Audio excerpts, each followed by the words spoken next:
is OverDrive with Hayes, Noodles, and the O-Dog on TSN 1050.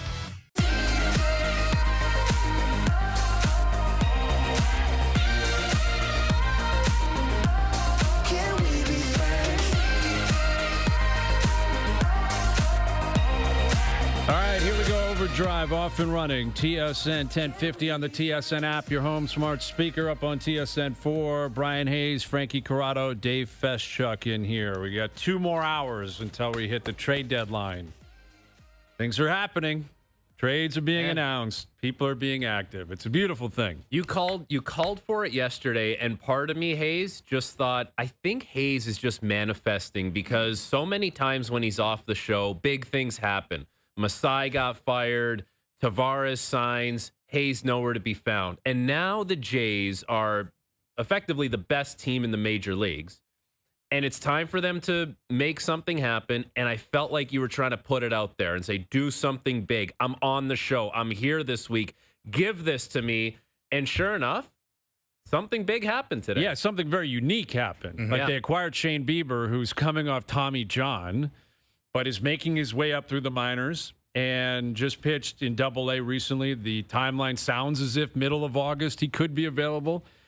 Now, there'll be a pitch count on that. He's not going to come up and throw 90, 95 to 100. But I like this gamble. It is a high-risk, high-reward. They just went through this with Chad Green. Picked up a guy coming off Tommy John, and we saw that how that worked out for Chad and for the Blue Jays. It's a high risk because if this is the play you're making in terms of acquiring arms with Sir Anthony Dominguez, who they've already acquired, and maybe they do something else in the next 2 hours, we'll see. What if he doesn't make it all the way back? Like if this is your gamble for if Scherzer gets hurt, you got a guy who's coming off Tommy John. Right? If Eric Lauer returns to Eric Lauer status, you've got a guy coming off Tommy John. There's a big-time gamble in this. It's a big-time gamble. It is the highest risk, highest reward you can get. But I kind of appreciate that mentality because we've been saying this for weeks, if not months. They have a pretty good rotation, but how are you going to find anyone that's better than Gausman or better than Barrios or better than Bassett? And is it worth it if you can't find somebody who you believe at their best is better than those guys? Well, Shane Bieber's better than those guys at his best. So I appreciate the gamble. I appreciate it, and I think it's a really savvy play. Look, I like the gamble because it's a big swing for a guy that can be a big piece in September and October, right? Forget August. You know, it might take him a while to get up to speed, but this is a guy who could be top of the rotation. Like he could be, you know. Like he could won a Cy Young now 5 years ago, but still he's won a Cy Young. But his recent numbers aren't terrible. Like it's not like you fell off a cliff. No, exactly. Now, but to talk about the gamble, like the guy has not pitched since April 2024. Yeah, it's a year and a half assignment now, right? He's pitching his way back. He's in Double-A right now, or he's in Double-A. He's working his way back. And this is the luxury you have when you're the pace car. When you're the pace car and you have a 4-game lead on the Yankees, who are all in and they've been making moves and they keep adding to a bullpen that's already pretty good and it's been better today. Yankees are putting their chips in the middle, saying we're going for it, right? Which is not anyone's surprise or should not come at anyone's surprise. But when you're the pace car, I think that allows you to make a move like Bieber where you say, we'll see you in September. Yeah. Right? Like we got it. We're fine. We're going to get through August. Everything's going to be fine. And I would assume they're going to get to end of August, if not end of September, maybe move into a 6-man rotation, which I think would also be beneficial because gives your veteran arms, and they're all older guys, right? Gausman, Barrios, Bassett, clearly Max Scherzer, Bieber's 30 coming off Tommy John. Like none of them are 22, 23 saying, let me throw 105, 110 pitches every night or every fifth day. So I think there's a lot of benefit from the fact that you're in the driver's seat, you're the pace car, so it allows you to make a move like this. And this was also their way of finding value in this situation where, you know, we've been hearing about it and talking about it, how the prices are so high, and if you were going to have to give up, you know, a king's ransom for something coming back, at least this has the highest ceiling of what it could be, potentially. Now, he has to stay healthy, he has to find his form. That's not a given at this point, but at least you can stomach this. You know, like your return wasn't what it was going to be for someone who is, I guess, call it healthy and playing, because there is that little bit of risk. But if it pays off, man, like these guys found a lot of value in making this acquisition. Well, and financially there's risk. It doesn't matter to fans. But let's say he comes up and he doesn't look good, or he struggles, or he's injured. He's got a player option next year that he probably will just pick up automatically. Right. So there is an element of risk on that front, I guess. But again, I like this play bringing in Shane Bieber, and again, it's a high risk, higher reward. That's how I would describe it. High risk, higher reward, because you're getting ace-like stuff if he returns to form. And maybe it's October when he does. And maybe even then you can only give you 85, 90 pitches. That's the way it goes in the playoffs anyway. Yeah. Like, that's the way it sets up. Like, I mean, you're right. But look, I mean, if you want to take the gamble side of it again, like, this is a guy who, in the year he won the Cy Young, went out in his first career playoff game and got torched by the New York Yankees, okay? And that is one of 3 career playoff starts. This guy is not exactly a proven playoff commodity. Mm-hmm. He's got precisely 1 playoff win on his resume. More than anyone else on the Blue Jays currently in I'm terms not saying, of the Shapiro-Atkins era. Just pump the brakes, though. I hear what you're saying. This guy is not exactly a proven World Series contending guy yet, okay? Not many guys are. It's not like there was a market for these guys. Yeah. But yeah, like let's realize that it's a gamble in more ways than one. Of course. At the height of his powers, he came in and did a face plant against the Yankees in his first playoff start. Yeah. So he's got that in him too. He's got that on his resume. He's got that in his personal history. I'm not saying that's what's going to happen. That's his first start. He was pretty young. I hear. I get it. He was the guy who was about to win the Cy Young. Yes. He was the best pitcher in the American League at the time. Yeah. And he did not perform when it mattered most for his team. That's all I'm saying. It's just a fact. It's a fact. I hear you. It's a fact. But I agree. I'm willing to look past that for this acquisition. I guess, like, to Dave's point, you can't completely discard that. We can't just say that doesn't exist. But given the circumstance where the Jays are and what they're trying to do and who is available, like, it makes sense that this is the swing that you take. It's a guy who has a lot of upside. And if you were just going to say, you know what, we're not willing to eat the risk, we would come on here at 4 o'clock and say they're not doing anything. And that, I think, is worse than at least trying to bring your ceiling even higher within the rotation. Don't get me wrong. I like the gamble. I'm for the gamble. I think the guy has great possibilities here. Like, the Tommy John stuff doesn't scare me that much. The other good thing about the Tommy John situation that he's in is that he's already had his setback, right? He was coming back, and in June, he had some pain in the elbow. They shut him down for a while. They kind of brought him back to earth, reset, and now he's back on a new trajectory. So this is sort of his second go-around in terms of his rehab from this Tommy John surgery, which is so common now in baseball. It doesn't even scare. Yeah, it's not scary like it was. GMs as much 15, 20 years right? ago. So don't get me wrong. I like the acquisition, but I'm just saying. Yeah, no, that's factual. Let's not pretend this guy. Yeah, it's not Verlander. It's not, Pedro you're pulling in here. Yeah. It's not Schilling. I get it. But, again, I've been saying for weeks that I didn't see any reason to pick up a number 4 starter. Like, I didn't see the value in that. Giving up prospects, and they gave up, according to whatever source you want to look at, maybe their 5th best prospect, which is a significant price. And where they could get burned is, again, if he doesn't return or he comes up and he blows up and then Scherzer gets hurt and you say, why would you do this? Because that's where the predictable 4th guy in the rotation who you know is going to be healthy, at least he'll be available to you. But this is swinging for the fences. This is not just trying to put a ball in play. This is swinging for the fences. And what I think you're also doing is hedging your bets in connecting with Scherzer.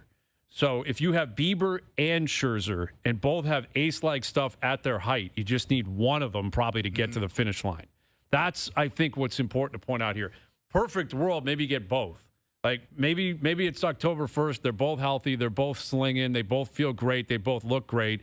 And then you've got a conundrum on your hand because you're going to have to go to probably Barrios, certainly Bassett, and say, guess what, guys? Like, maybe you're pitching game 4 if we get there. But that's a different conversation for down the road. But I think that's the way I would look at this, is you're basically putting 2 horses together that have big question marks, that are banged up, that are not guarantees. There's no guarantees. But you're putting Scherzer and Bieber in the middle and saying, we just need one guy to get to the finish line. You are. Give me one guy with a lively arm in October, and you're happy with that. And I think if you're looking at who just acquired Shane Bieber, that should maybe mute a little bit of the concerns that they may have from a medical standpoint. Because if Bieber was coming from, pick any team, the Brewers, the Padres, there's more of an element of the unknown. The guy's coming from Cleveland. Like if anyone, if anyone would have their finger on the pulse as far as what's going on with this guy, it would probably be the guys that were in Cleveland forever, wouldn't it be? Like I get, like, I don't want to say that's tampering or anything, but people around the league talk, and there's trust there. I'm sure there would be a level of trust that, like, okay, we feel a certain level of comfort knowing where this guy is coming from and who he's been working You would with. hope so, because there have been examples of that, especially in baseball, where and the Jays have been on the right and wrong side of this. I think every team probably has in the league, where you acquire a guy and then your staff looks at him and it's like, he can't pitch. Yes. He can't go. And, listen, they are prone to do that. Shapiro and Atkins, they did it, again, with Chad Green. They went out there and said, we're going to give it a shot. He's coming off Tommy John. Obviously, Bednar. Scherzer was a guy that a lot of teams last year probably weren't going to touch because they were concerned, can he stay healthy? Can he get to the finish line? They will go down this road of taking a gamble on a guy who's injury prone. And it's worked sometimes. It hasn't worked other times. But I think where you feel like there's stability in the rotation is the three mainstays who, again, are healthy all the time and are going to be available down the stretch. But it opens up questions, in terms of what does happen if Bieber returns, if Scherzer's healthy. What do they do with Lowry? Do they go with a six-man rotation through the rest of the year? Do they move him into the bullpen? They've already got, Fluharty and Little as left-handed relievers out there. Is there room for a guy like that? Does he fit the mold? Does he throw hard enough? Is he a velocity guy? Is he a strikeout guy? I like the six-man rotation. I do too. I think that's a smart move. By the playoffs, though, that obviously isn't a part of the rotation. No, that's not a part of the game plan for the playoffs. But I mean, as far as getting there, that the guys that you have now, they're all pretty much quality guys. You're going to rest guys a little bit more that have been, like we talked about, very healthy, like stable presences. And now the guys that are coming off injuries, or the guys that are prone to injury, they get that extra day and they get to manage their pitch count without feeling like you have to go every fifth day. I think that's like the six-man rotation. I see a lot of wins and not a lot of losses when it comes to like actually implementing that. Like, forget about what happens on the field. I'm talking about like the game plan itself of having a six-man rotation. Well, and this will be interesting if you do put the cart before the horse and get to the playoffs. Let's presume health. All right, everything's been magical for the Jays this year. Everything's kind of broken their way. Let's pretend that just continues. And Scherzer's healthy and playing, pitching well, and Bieber's healthy and pitching well. What do you see happen? Let's say they're in the wild card. How do you see their wild card rotation playing out? A good question, man. Like, I feel like Gausman probably still goes game one. I think. It's impossible to say right now. Yeah, but then it's probably Bieber and Scherzer. Are they ahead of Barrios? I think they are. Like, if they're at their height, they certainly are. If they're healthy and at their height, they certainly are. But Bieber could easily be the number one. And so could Scherzer. I mean, I think it's kind of crazy that a guy's coming off Tommy John and currently in Double-A, yet I might have more faith in him than Scherzer just because of the age that Scherzer's at. And he hasn't pitched really consistently well for a few years. And the home runs he's been giving up and what we've seen lately out of him, although he's been much better recently. But, yeah, I guess, you could see a scenario where it's Bieber game one, Scherzer game two, Gausman game three. For sure. And, And I mean, look, to your point about the trust, Frankie, I mean, it's one thing to get the report from the Indians and get their feeling about how he is doing. They've been able to see it with their own eyes. The guy's been starting in Double-A. Like, he just had, like, he's, 4 starts on the minor league trail, 11 innings, 21 strikeouts, 1 walk. I mean, like, these are minor league hitters, but he's got command. Yeah. He's throwing it in the zone. He's getting guys out. And whether or not that'll translate into major league outs immediately, who knows? But they've been able to see it with their own eyes, right? And yeah, they've definitely had scouts down there. I mean, there's no questioning that. And I'm sure other teams in the league did too. Bieber was available. It's like, who wants to pay a price? Now, the question is, with less than 2 hours to go, what else do the Blue Jays do? Because I look at like the bullpen arms that are flying around. The Yankees have now stacked their bullpen. We know what the Mets did. We know what the Phillies did. There's other teams that are in playoff positions that are loading up. Yes, the Jays acquired Dominguez, and he is an arm that is going to pitch for them. But I would feel very uneasy if Jeff Hoffman is still like my number one bullpen arm. You've been saying at 6 p.m. Like that guy just there's something he scares about me. The way the ball gets in the air and it flies out of the He park. gets barreled a lot. He gets hit hard. Yeah, it's not the most calming thing when he's out there, especially in those high leverage situations. But if you're thinking about where the Jays need to go from here, it is another bullpen arm. It has to be. Like that's the route now. Now that you've got one more in the rotation, you already did one for the bullpen. You have to do one more because regardless of who you have, you're leaning on those guys in times when you really need them to come through. Mm-hmm. And we'll see what Hoffman what that means for him. But he's probably still going to be the closer. Yeah, I mean, realistically, who is still out there that would be ahead of him? And yes, his numbers aren't great. He's got stuff. He's aggressive when he's on. His save rate's been decent this year. He's blown a couple, but you got Hoffman, you got Rodriguez, Little's going to pitch, Dominguez is going to pitch, and then I think the door's open if you can acquire somebody else that you can fit between Hoffman and let's say Dominguez to wrap up your. Yeah, and it's not the only guys. You're still going to have 5, 6, 7 deep. You're going to have probably Fisher pitching. We'll see what happens with Fluharty, who's been better recently. He was very good early in the year. Then hit a blip. I don't know what they envision, their bullpen looking like exactly, but you want to have 4 or 5 arms that you can really rely on. Yeah. And as of now, Rodriguez has been really good. Little's been really good. Like he has been very, very good. Hoffman's going to be a part of it. Dominguez, we don't know yet. Yeah, we don't know. I would feel uneasy if they don't acquire a bullpen arm. Between now and 6. Well, that's one more. Now you got to keep putting your chips in the middle. Because you have to kind of picture the scenario, right? Like, do you feel good with a 1-run lead, 8 innings in, turning it over to Jeff Hoffman to close it out? In a big high leverage playoff game. Because you look at it, like he's given up, 10 home runs and a lot of loud outs. Yes. A lot of loud outs. Yeah. And you don't really want those warning track blasts that turn into... Oops. There's one that got over the wall in a big moment. Is concerning for sure. But again, it comes down to what's available, what's out there, who they can get, what they're willing to give up. I think acquisition cost at this point, you would have to think the bigger names when it comes to relievers should have been off the board by now, the guys that are more highly coveted. So you're not talking about, 2 prospects in a pick now at this point. It's got to be something a little more digestible for them. I would think, unless, again, there's someone that we're not aware of that is available that, the general public doesn't know about, or, again, someone that's currently injured that they take another gamble on. Another one, yeah. And I don't. I'm sure they could. I don't know who that would be. I don't have an answer or a name for you, but is there another gamble out there where you're like, in a month, I think he'll be back? And there also could be teams, and I feel like this happens at the NHL trade deadline too, where they've been they have this player who they thought they were going to trade and it didn't happen yet. And they're like, well, you know what? We got to get something for someone here. We can't hold this guy because he's probably just a rental. And it's we'll just take a pick just to say that we got something and the guy didn't walk for free. That could be an acquisition cost on someone that comes out of the bullpen. Yep. Yeah. Oh, without a doubt. Bednar was the prize, and the Yankees got him, right? And they paid a pretty good price. I mean, it was 3 prospects. I mean, depending on your opinion of those prospects, it was either Brian Cashman fleeced them or, they had to give up a lot.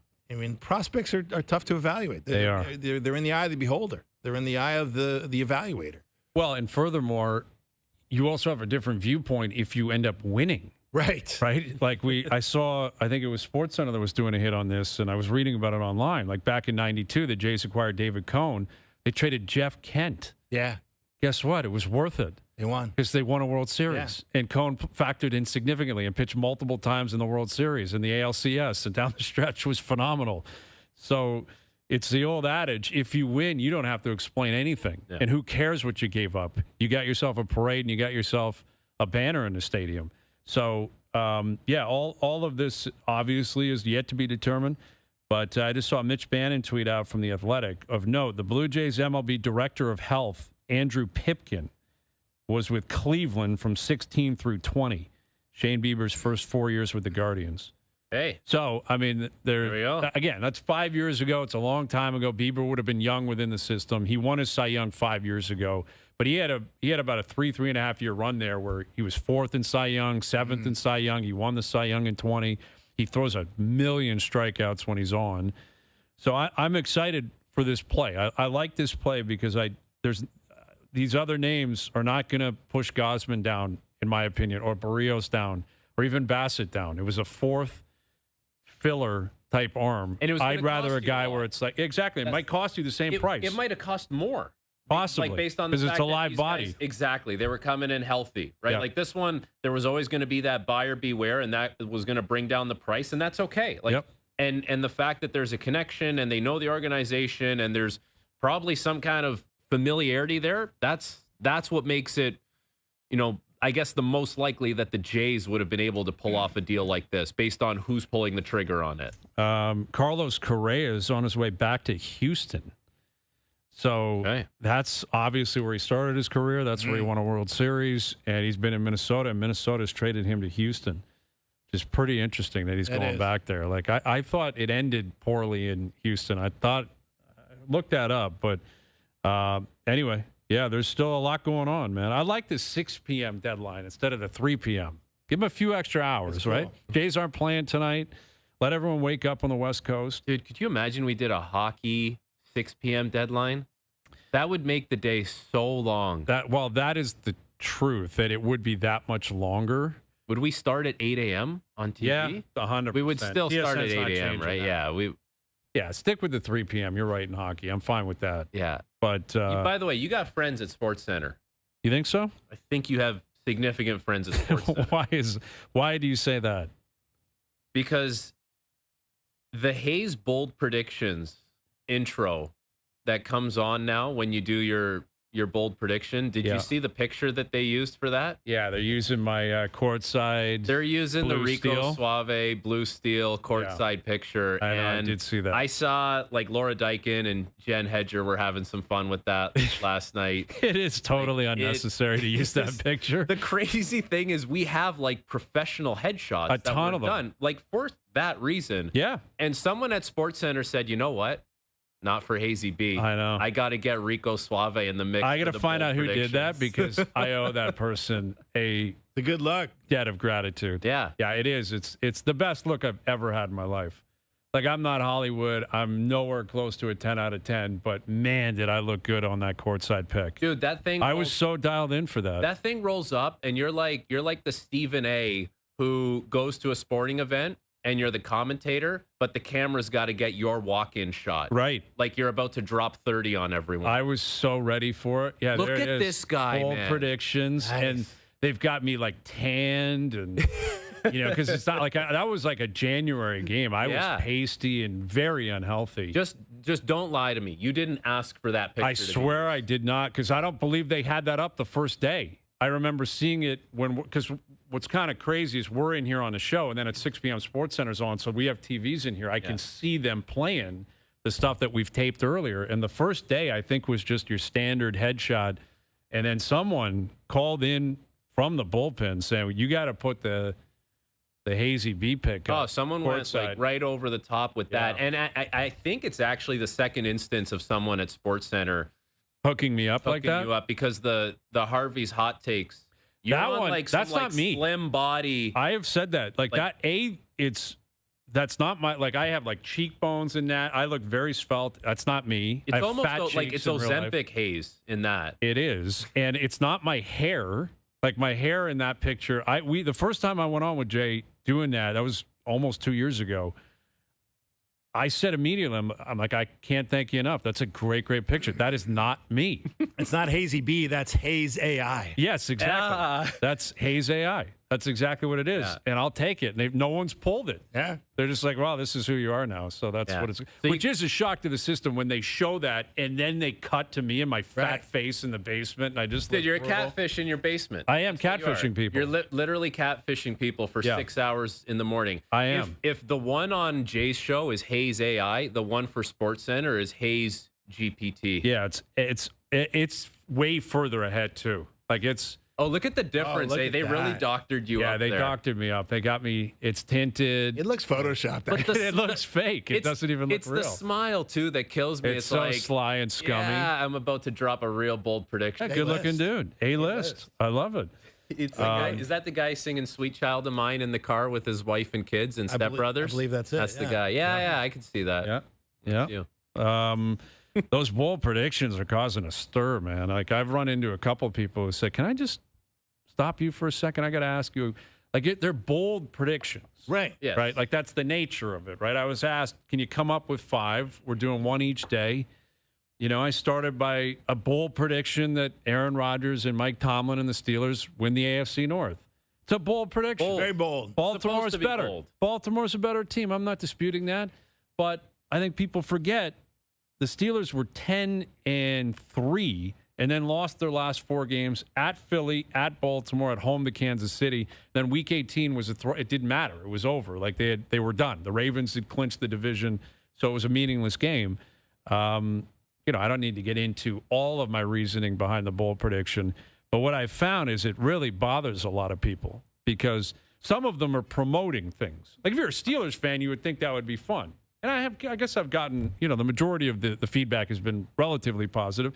I had a Bills one last night. Allen's going to win MVP in the regular season and the Super Bowl MVP, and the Bills are going to win the Super Bowl. So that's my bold prediction. bold. That is bold. That's bold. But it's supposed to be. Exactly. And a lot of Bills fans, hey, I like that. Thank you. But then when you do a bold prediction that a team is going to take a step back, man, people hate you for that.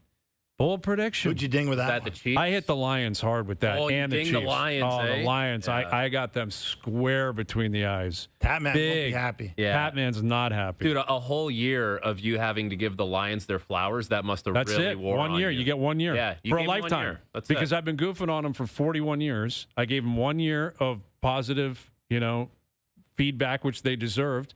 And now you got to come back to reality. Yeah. But I know we're way off sked here and way off the path here, but here is my primary reason for it. Yes, the coordinators have left in Detroit. Ragnow, their all-pro center, retired. That's big. Their road schedule is outside of starting at Lambeau week 1, week 17, 18's at Bears, at Vikings. So within their division, those are tough games, good teams. They're at Ravens, at Chiefs, at Eagles, at Rams, at Commanders, at Bengals. They have the toughest That's roads. a gauntlet. They have no layups. Yeah. Like I think they go 3-6 on the road, 4 or 5 on the road, Yeah. which means I'm looking at 10-7. You don't win the division. That's a big step back. Big time. Bold prediction. Reasonable prediction. Bold, reasonable prediction. Get that picture With back Rico up there when I'm doing Suave this. Hayes sitting Throw that courtside, picture back up. about to drop 30 on your head. Yes. Yeah. Feeling good, looking good, bold. Bold, bold, bold. There Blue it is. Steel Bold, baby. I love that. I got to it. find out who put that together because that You need is that. a massive You need hookup. that like as a poster Well- in your basement or something. Like that's got to be. You know what? But the Lions thing isn't that far off because No. Al's brother was pointing out on his show, Lions get 15 wins last year. The Vegas over/under win total this year is 9.5. Yeah, exactly. So it's Back to built in. reality. It's built in. Thank you. So, room temperature prediction. I love it. No one cars me more in like my stuff online than Hedge. Because what I do is I tape stuff early. Hedge will play it at 10 or 11 and then always be like, look at this guy. Oh yeah. Look at Hazy B. Oh, and she got Laura in it. Oh, and last Laura night too, will and they were just just be torching howling me. about it. Like they saw the visual and they came back on camera and they had to like collect themselves. Yeah, it's so unnecessary. It's such an unnecessary picture. To And you know use. Hedge is listening right now. Oh, of too. course. Yeah, Hedge. She knows. I know it. I've watched her live, and I'm like, I'm gonna take one here. There it is. Look. Yeah, see, that's not Ozempic me. Haze. That's not me. That is not you. That's not my hair. That's not like. Look at how thin my cheeks are. It looks like I've got kind of a duster there. That's like a really good looking person, Good and luck. that's not me. Anyway, all right, Noodles is coming up. We got Keegan Matheson today. The Jays are off. They're back in action tomorrow. Hour and a half until the trade deadline. OverDrive continues. TSN 1050 and on TSN 4.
I got my peaches out in Georgia. Oh yeah.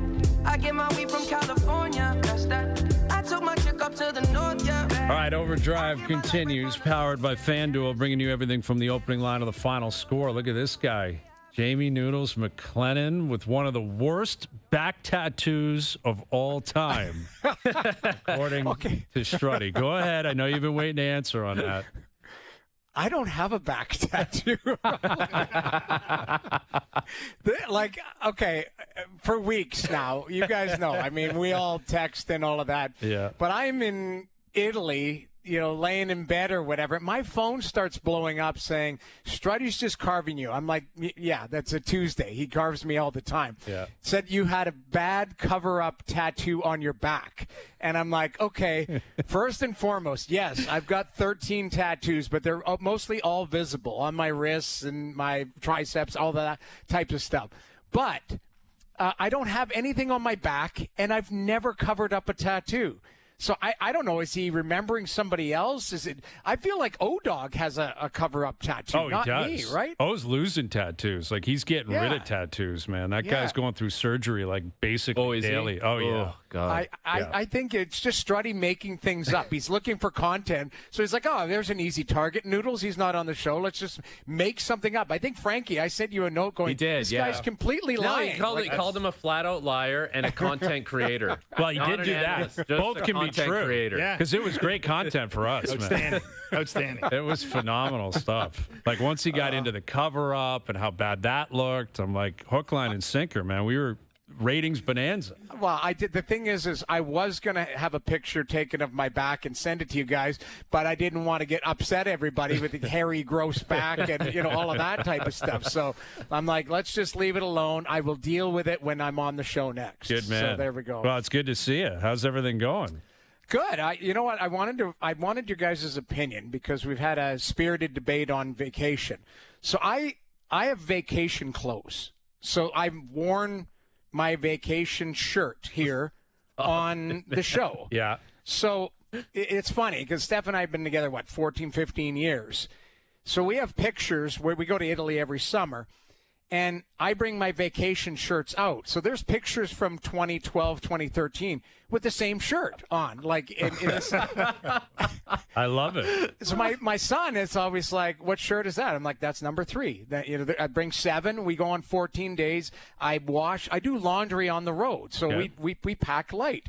So this is what I wear to dinner most nights. This is not a bad shirt. I love that shirt. It's a travel shirt. I love that's the summer 2013. It's a beautiful shirt. That's what it is. It's a beautiful shirt.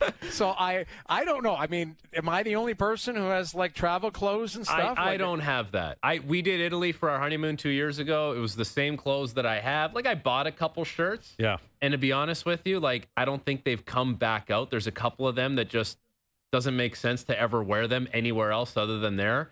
I don't know if you can call it a vacation shirt, but you're basically Frank Costanza. You have cruise wear that sits in an attic for 11 months of the year, and then it comes back out for your vacation.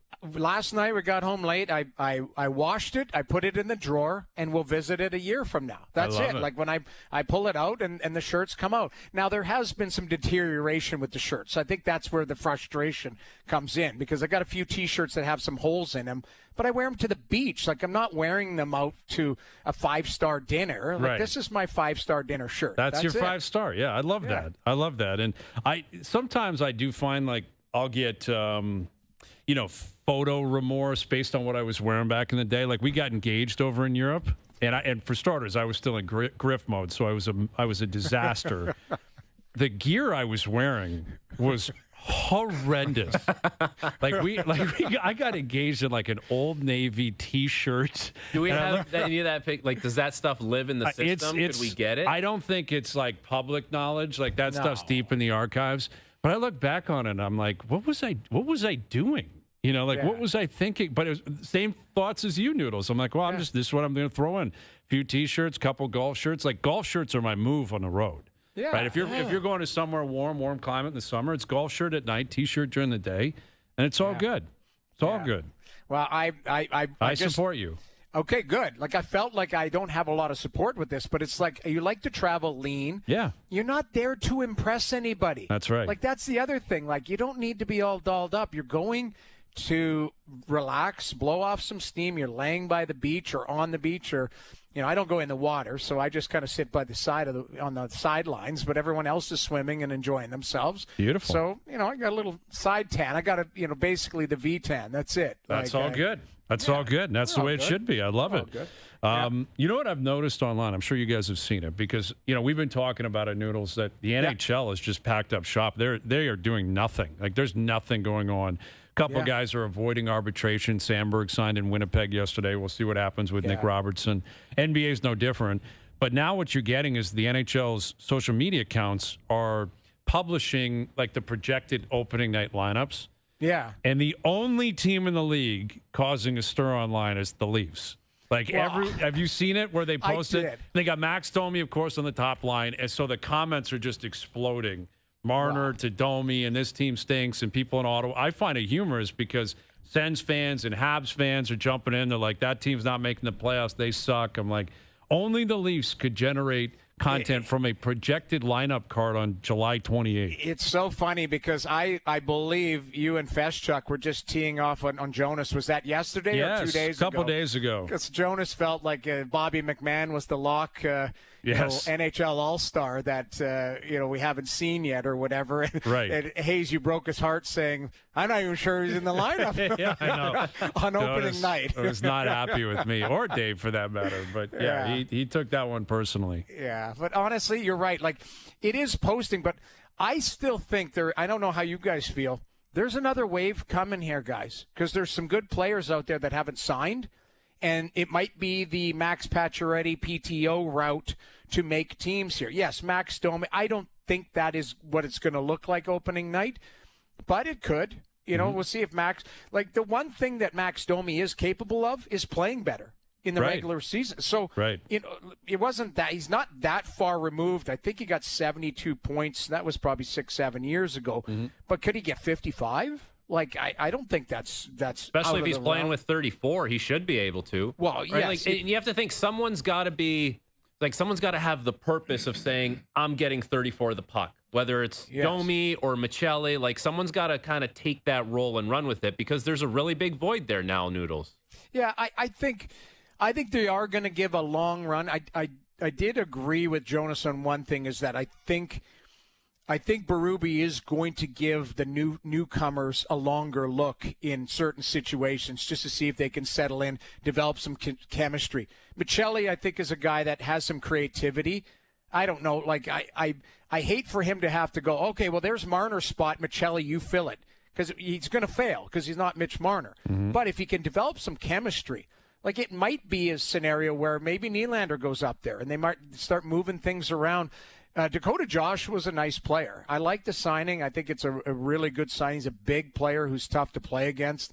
Yeah, he scored, 18 as a career high? Could he get 15 to 20, maybe north of 20 if he gets some quality minutes with some good players? Absolutely. If he scores 15, but he's confrontational and is a bit of an agitator and can change the temperature of a game, like, would that not be considered a win for Dakota Joshua? I think, like, they're dying to get 15 goals from a depth player at this point. Absolutely. That's a win. I keep coming back to, does Nick Robertson make the team? Like, is Nick Robertson opening night? I feel like I don't even know if he's with the organization. I think if things shake out, they might find a spot. You might have to open a spot for somebody else that comes in. He's a guy that's really polarizing for me because, he has scored. I think he had 12 in 56 games, something like that. Like, he can put the puck in the net, but he seems a little bit more one-dimensional.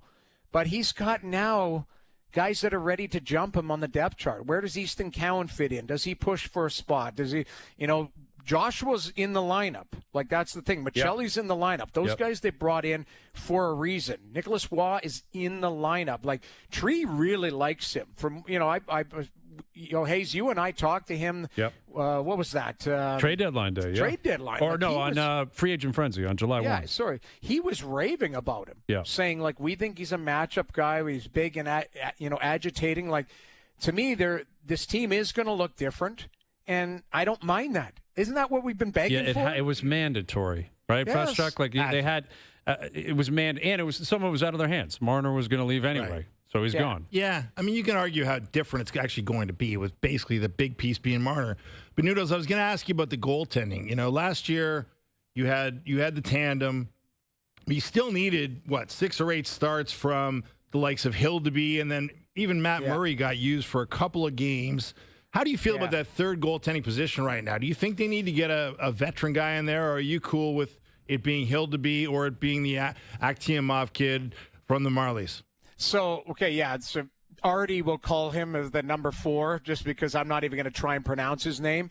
They want to give him a longer run, it sounds like, to get some games. I think what you need to do if you're the Toronto Maple Leafs is create a pathway for Hildeby to either be a player or not.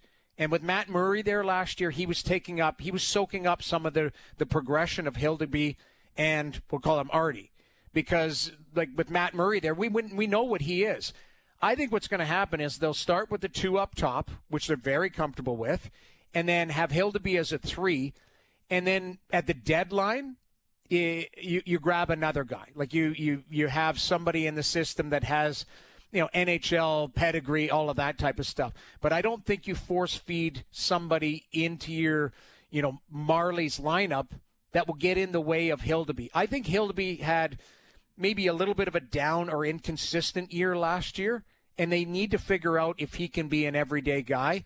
And the only way you can do it is play him a ton in the minors and give him a pathway to try and push somebody out at the NHL level. You weren't able to do that with Murray kicking around and then, the Russian there, Artie. So I think for Hildeby, he's got to be their 3.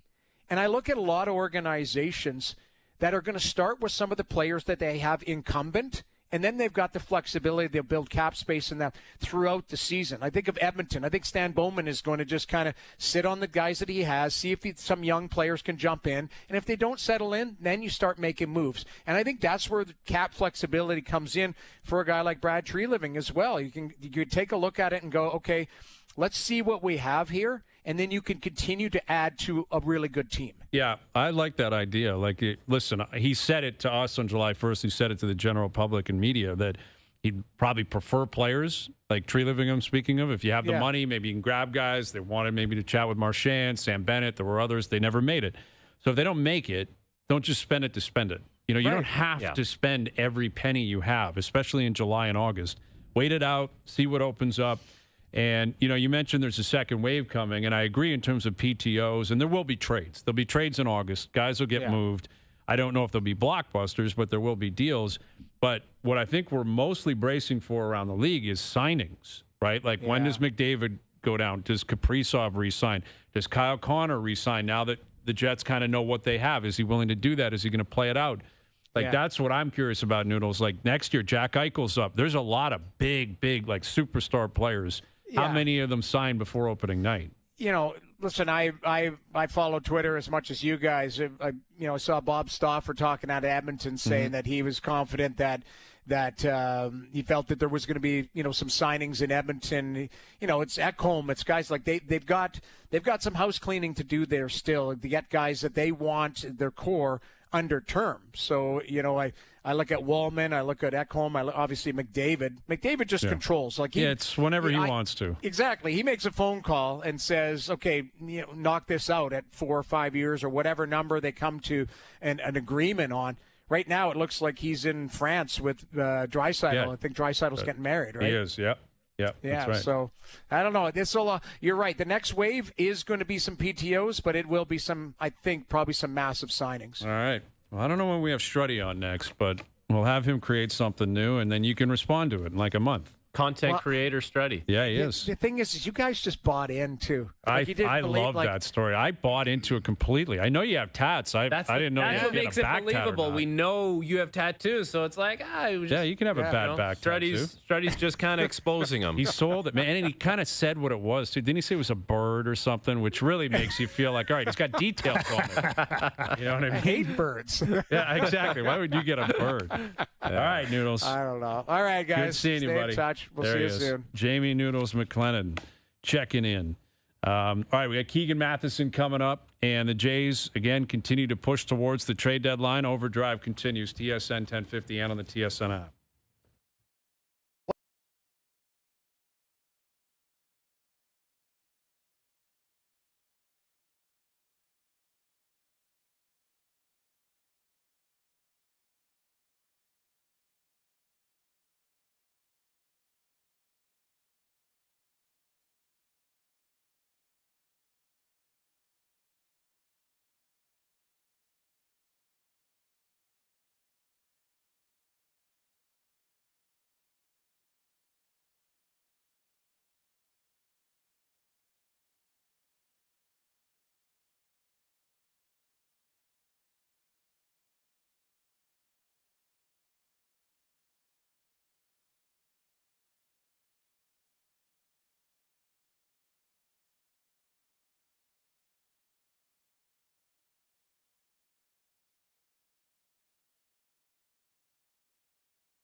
Now, back to OverDrive with Hayes, Noodles, and the O-Dog.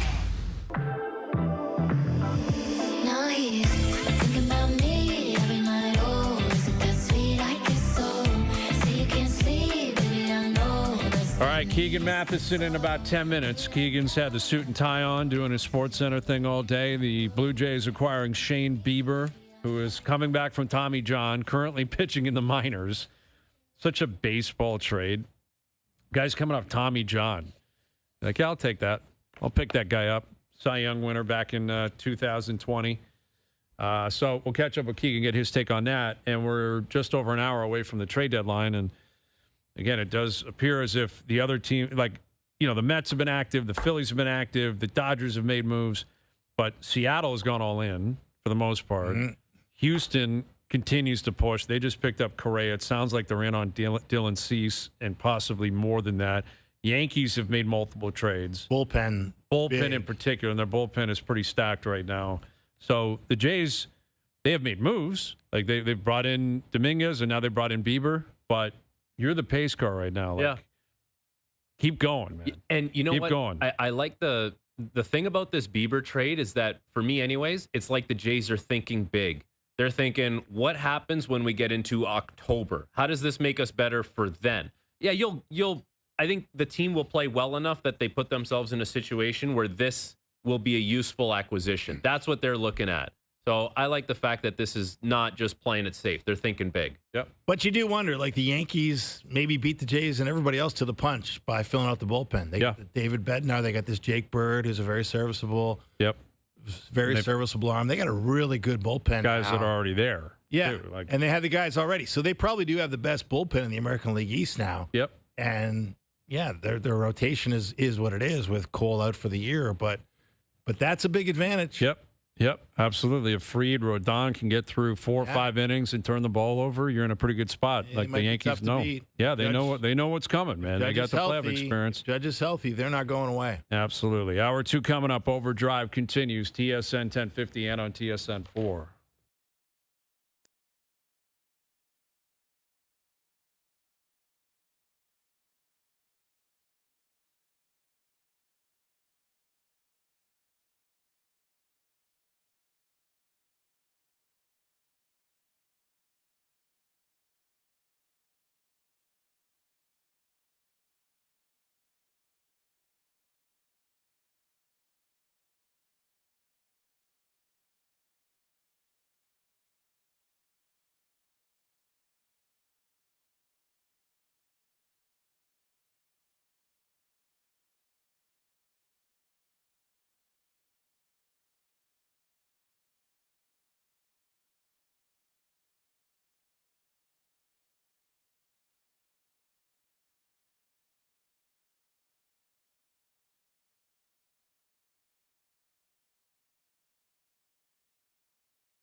This is OverDrive with Hayes, Noodles, and the O-Dog on TSN 1050. Don't be shy, shy, shy. La la la la la. La la la la la. La la la la. Hour 2 OverDrive continues, powered by FanDuel, bringing you everything from the opening line of the final score. Brian Hayes, Frankie Corrado, Dave Feschuk. We're about an hour away from the MLB trade deadline expiring. Deals are still coming in. The Jays have just acquired Double-A catcher from the Padres, Brandon Valenzuela, in exchange for Will Wagner. So Wagner, he's played a fair amount this year, but always kind of felt like he was on the outside looking in. Like, didn't really feel like he was a guy that was going to find like a permanent role on this team. And especially with Varsho returning, I think at some point Wagner was going to kind of get pushed out. But Valenzuela, again, he's a 24-year-old. He's hitting his slash line is 229, 313, 387, 12 home runs, 46 RBI in 87 games. What this suggests to me is they need insurance in case Kirk, is banged up. Yes. More so than what they believe he is. He's in concussion protocol. They think he's going to have a Double-A or Triple-A start tomorrow and then hopefully rejoin the team on Sunday. You got Kirk, you got Heineman, you got Sanchez. It's depth at an important position. I wouldn't anticipate Valenzuela as a guy that's going to play for this team anytime soon, if at all. But it is a position where you want to be covered in case two catchers go down. Yeah. Organizational depth. You got to have some depth at that position. Yeah, so we've been that's what talking they've about acquired here. That's been on a lot of people's lists, right? And this guy has never played in the major leagues. Right. So he is truly depth. Yes, he is depth. He's Double-A. He was ranked 26th on the Padres prospect list, according to MLB.com. So it's interesting that, like, Wagner's value, again, it's not like Wagner has not hit well. He doesn't really defend well, run well. Like, he's had blips on the radar where he's had some big moments. But I think it says more about Wagner's value than anything else. That it's more so they got to clear some space. He's not going to fit in. He's not going to play here. What can you grab? This is what you can grab. And it's a body going the other way for the Padres. Yeah. Right? Like they both need a body at a position, and the Jays get some organizational depth. That more just feels like a little housekeeping more than anything. Last day to get some housekeeping done, and I guess it makes sense with Kirk being in concussion protocol. Yeah, I would think that that's one that could have been in the back burner like couple weeks ago, right. And they're like, let's just do it. I'm always fascinated by that. Like, how many trades are kind of in the hopper, like just waiting there, and how many just get forgotten about, or teams, they start get preoccupied with other things and they don't come back to it. But wow, this AJ Preller out in San Diego, I don't know how he's getting to all this stuff. He's making more trades than anybody. And yet they're still in contention. Yeah. Like, it's kind of weird what San Diego's doing here. Like, they're retooling on the fly. And yet absolutely in a, playoff hunt. So they've been really active, though, for years, man. Preller's been doing that, like, for years, man. Like, they go all in, then they're kind of out, then they're back in, and then someone gets $350 million, and then this guy, It's but it's like they, because they live in the shadows of the Dodgers so much, it's like they have to overcompensate for things and say, we're going to be uber active and we're going to be aggressive because we have no choice. We have to try and compete with the Dodgers. I appreciate that. Like, they've been a competitive team for like a number of years now. So never mind just the Dodgers, the Giants too, which they've had a lot of down years, but like those are two big markets that you're competing with that are your neighbors. Absolutely. But I think Preller's got that philosophy that I think a lot of people have on the fan level, which is prospects are prospects. Get me players that can play. I'm not interested in 3 years down the road. I'm not interested in 21-year-olds. I want guys that can play today. And that's what he seems to be doing. Well, and Will Wagner is a guy that will likely play. Yeah. Like, he'll show up and he'll be on the 26-man roster and he'll play. Right. I don't know how much he's going to play. I don't know exactly what it's going to look like, but obviously, both sides are comfortable with that deal. The big deal for the Jays today is them acquiring Shane Bieber from Cleveland for, a prospect of some significance, their fifth-ranked prospect, an arm who's been pitching very well recently. But Bieber's coming off Tommy John. He won the Cy Young 5 years ago. He's got ace-like stuff if he's healthy. To chat about that deal and what else could be coming over the next 55, 60 minutes, here's Keegan Matheson of MLB.com. There he is. Oh, he's taking the jacket off. I love that look, Keegan. I love this look. I'm trying to mix in some hybrid looks here, fellas, and it's all about it's building up to the moment that this beautiful face graces Sports Center. Yes. And it's got to be a dry face, fellas. Dryness is the number one priority this time of year. I'm looking down at the spot, 6 p.m., so I got to be dry by then. Pacing myself. I like it. Water, slow walk down, but we're doing it, man. Big day. It feels like we should be talking like stocks with Keegan. Doesn't it look like he's got some great like AI stock of the future or something like that? Go. You've never seen it. It's this diamond mine in a country you've never heard of. Yeah, exactly. Diamond mining is what I think the Blue Jays were kind of trying to do today. I like this play. I have described it as high risk, higher reward going out and getting Shane Bieber. What do you make of this move by the Jays? You play on upside, man, which at this point makes a lot of sense. Because if the Blue Jays are going to target a starting pitcher, it needs to be, like we've talked about, Hayes, someone who can start game 1, 2, or 3 in a postseason series. I don't care about a number 5. I don't care much about a number 4. But with Bieber, when he is back from this TJ recovery, which will be really soon, he is someone who has an opportunity to raise this group's ceiling. And beyond Kevin Gausman, who's probably that game 1 or 2 starter, I don't really know how that shakes out right now.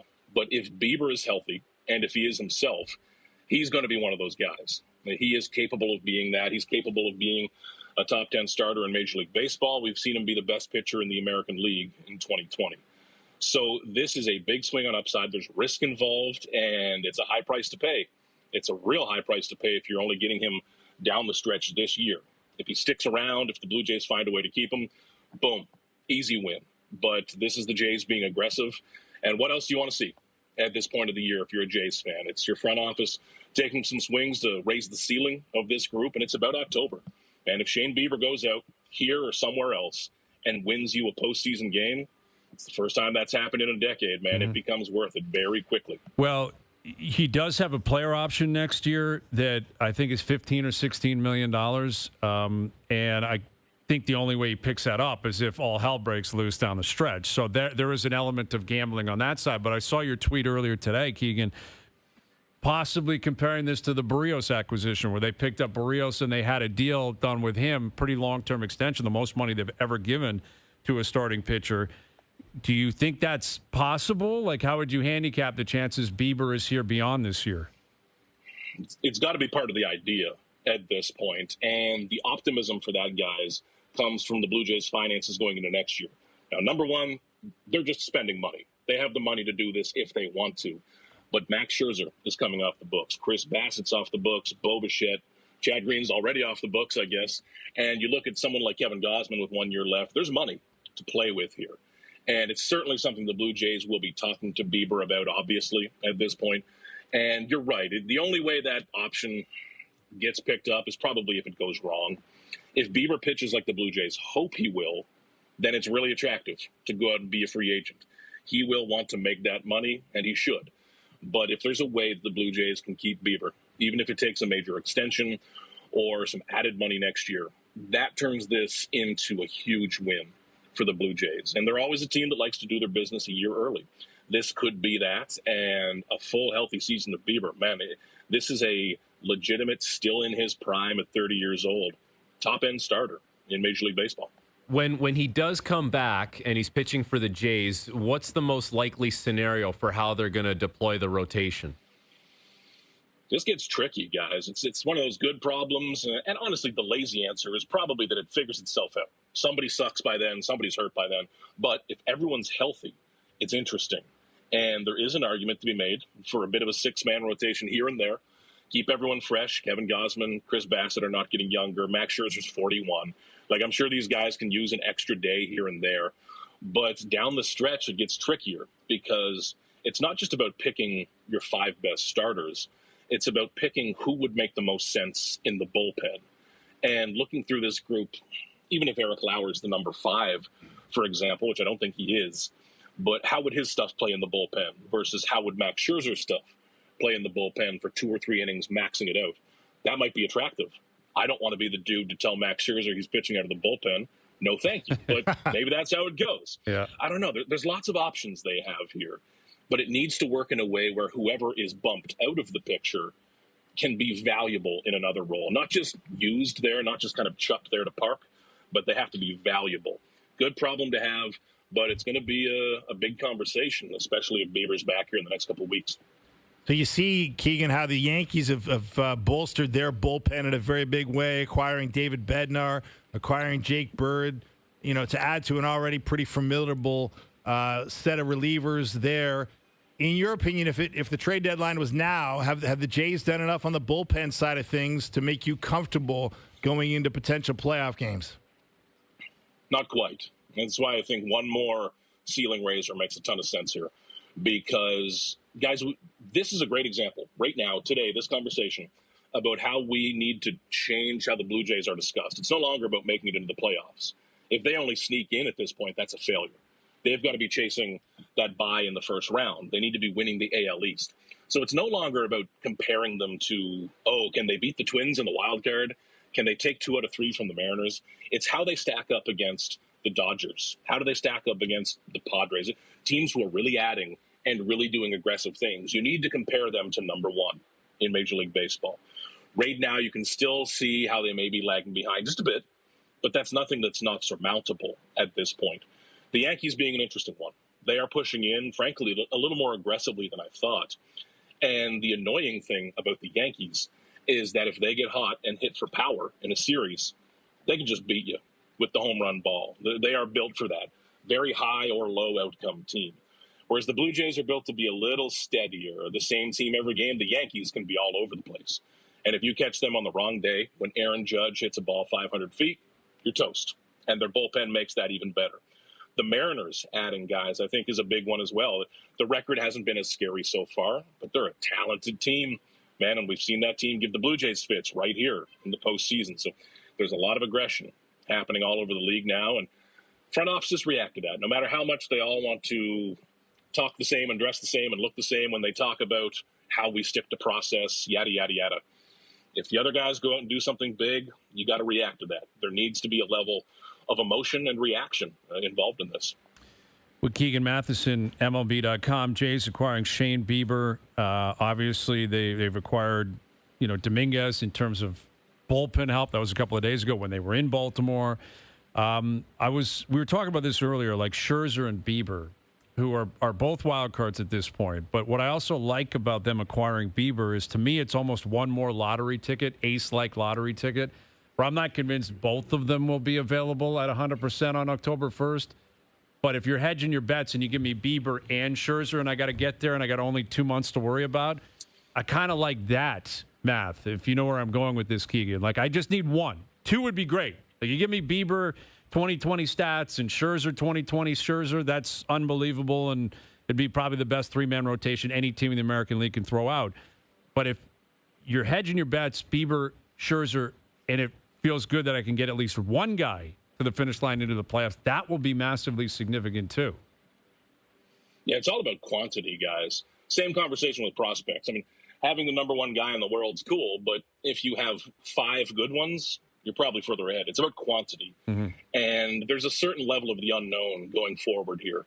One of these guys who looks really good right now might go in the tank. We don't know that. Somebody might shake their elbow next week. We don't know that. So having some quantity is a great start. And on top of that, you want to shoot for high outcomes. Nobody cares if you come 3rd place. There's no bronze medal. There's no reason to play it safe and just try to get further down the line. It's a situation where you've got to try to win it all. And if that means that you might fall flat and come in 6th or 7th or 8th place, whatever it is, so be it. They only remember the team that wins. It does not matter if you make it to the ALDS or CS. It needs to be about upside at this point. And it needs to be about pitchers or players, like Vladdy, for example, who can steal a game. Because eventually, guys, we are going to be on here talking October 10th, October 21st, whatever it is. We're going to be talking about one inning in one game that changed everything. It's going to change how we remember this team, either as champions or as ALCS contenders or as a team that flopped. It's going to happen. And that's when you need the upside. You need that one player who can make a difference against another great team that has their own great players. So I like upside plays, and it's all about upside at this point of the year. Like, we know that there's some risk involved in acquiring a player who's coming off Tommy John surgery, but like, given what you know about this front office and where they've been, aka Cleveland, would there be a level of comfort that Jays fans should have in this front office acquiring this player?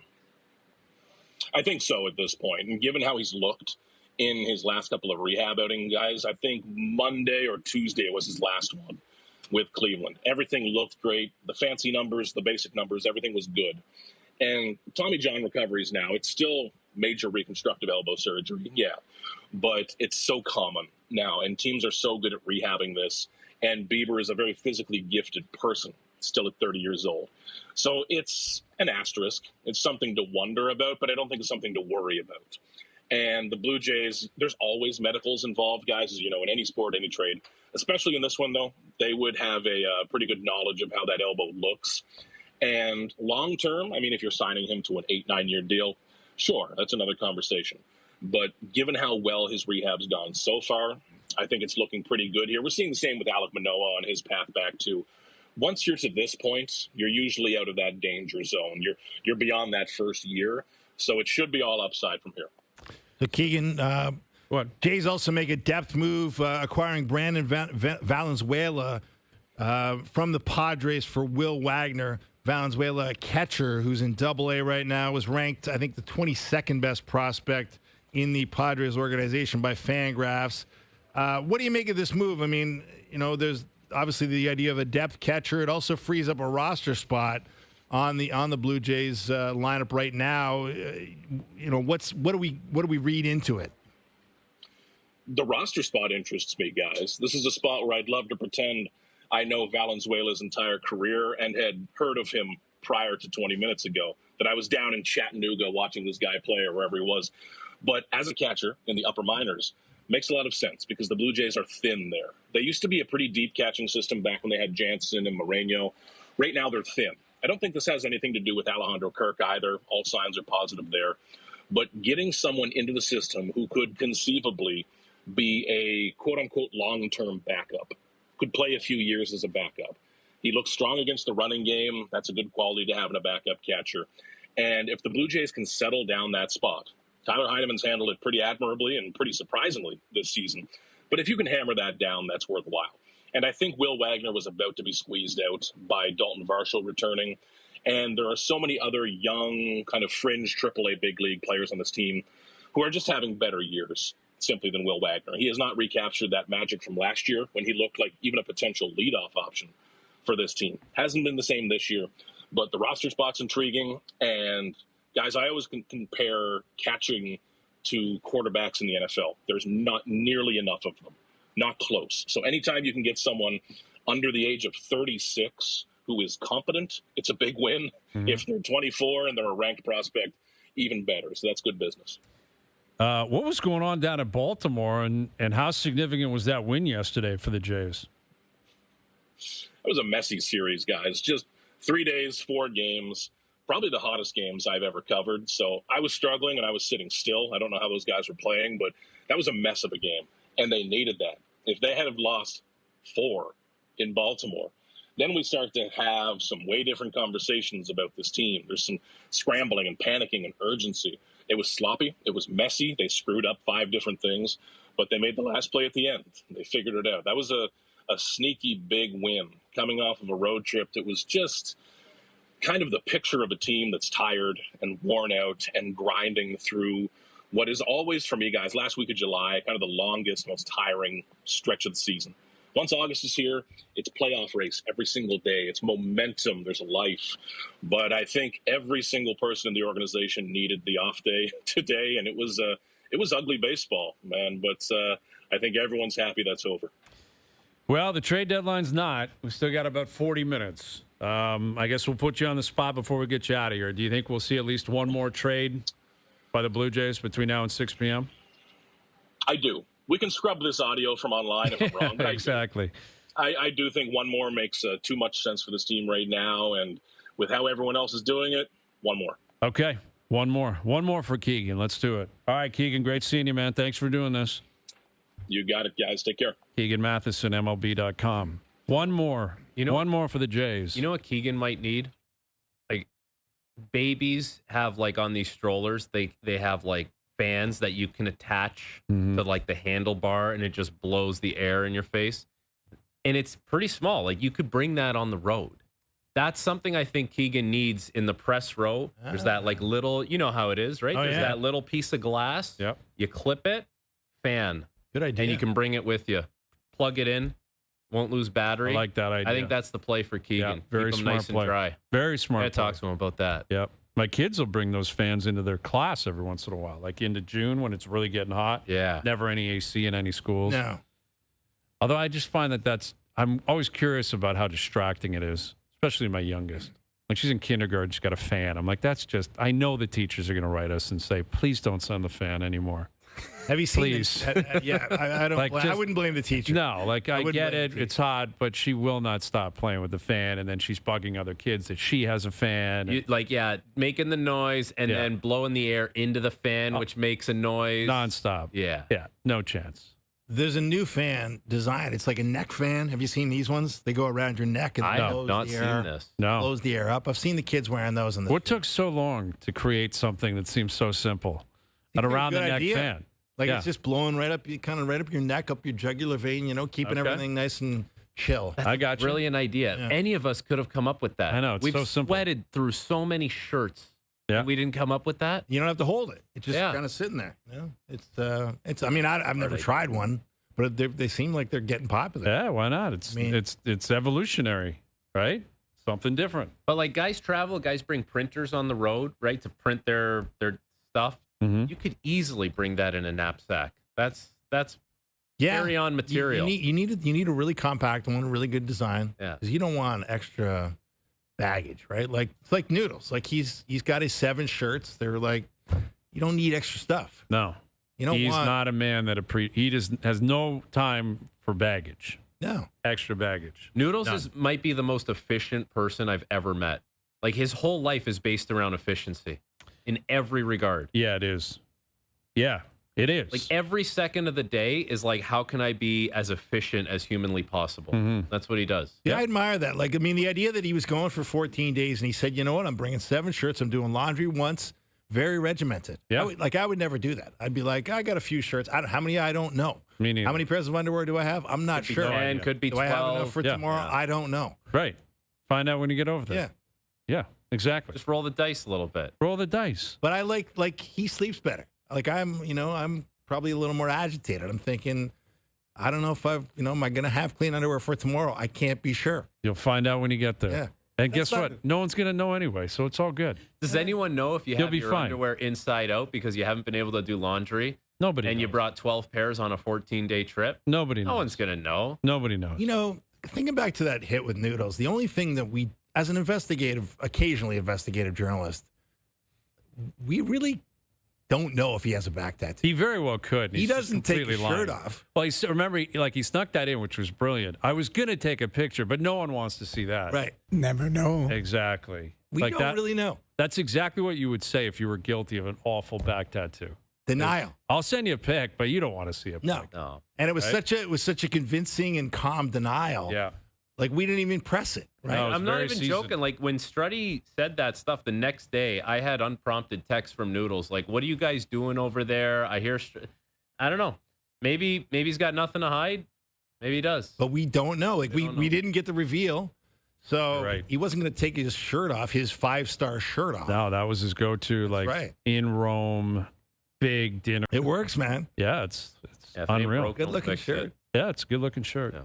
All right, we've got Keith Law coming up just after 6 o'clock. Gibby will join us. The Mets have been red hot. They've been obviously very active as well, and Gibby knows what it takes to kind of turn the page over into August, post-trade deadline, the mood around the clubhouse. We'll catch up with Gibby in about an hour. OverDrive continues, TSN 1050 and on TSN 4.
More trades coming in. The Rangers are acquiring Merrill Kelly from the Diamondbacks. And as Doogie was pointing out, apparently FanDuel, they had the odds pretty high on Merrill Kelly coming to Toronto. Now, clearly when Shane Bieber was acquired, that came to an end. But Merrill Kelly is on his way to the Rangers. The Rangers are still, they're in the hunt. Well, like they've been a lot better recently, and they're right there. Won the World Series a couple of years ago. They were horrendous last year. And now they're kind of back in it and probably looking at the AL saying, why can't someone get in, get hot, and go on a run here? That's the trade. You want to see what the return is, right? Because we know what the return is now for Shane Bieber and the fact that he's coming off Tommy John, and there's some risk involved. But if that's the guy that I guess FanDuel was saying this is the guy most likely to go to the Jays, then would the price for him have been way more than it was for Shane Bieber? Good question. It's a good point. But the Rangers are kind of in that spot where they're 7th in the AL right now, 57 and 52.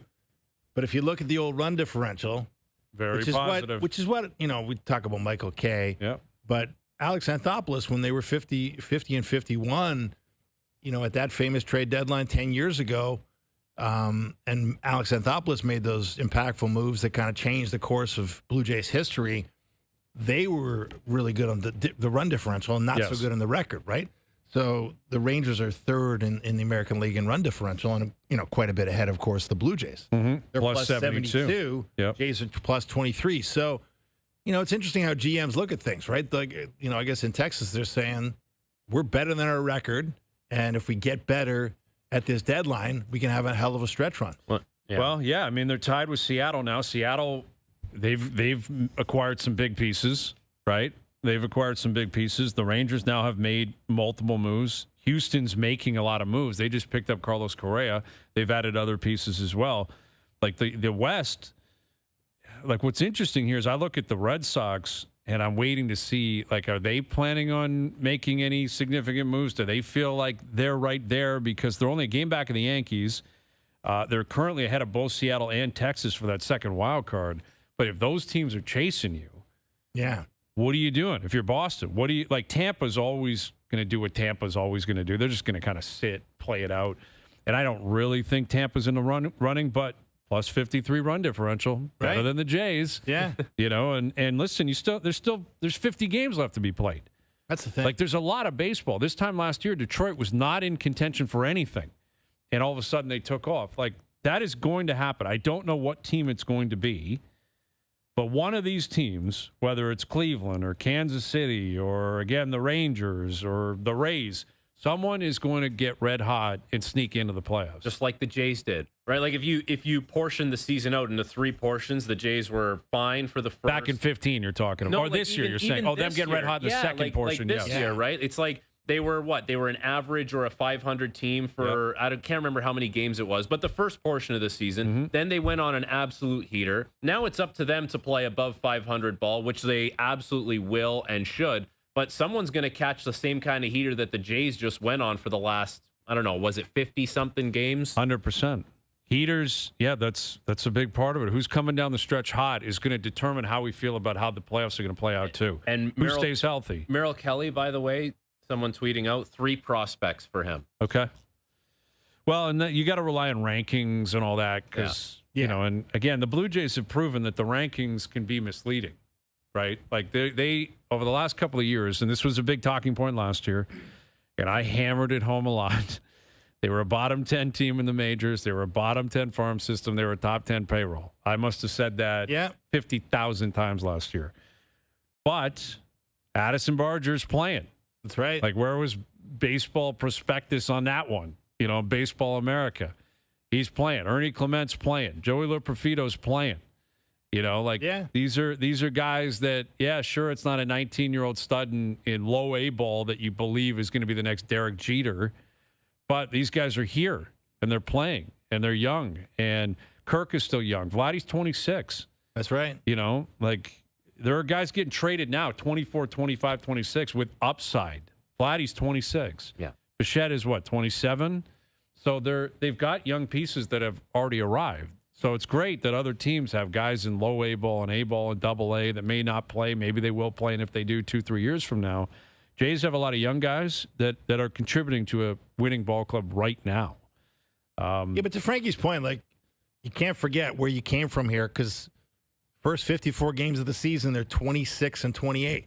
The right? Jays, yeah. Yeah, the Jays were. Yeah. Like, it's actually hard to believe. It's hard to think back to that. That's why this heater's been so crazy. 10 in a row, sweeping the Yankees. And then, game 55 is the one where Bo is the hero in a big 2-0 win, right? Pinch hitting, yeah. Pinch hitting. I guess that's why, too, Dave, you have to capitalize on this right now, because you have to think maybe the truth is somewhere in the middle. Like, they're not as good as the heater they were on, but they're probably not a below 500 team either.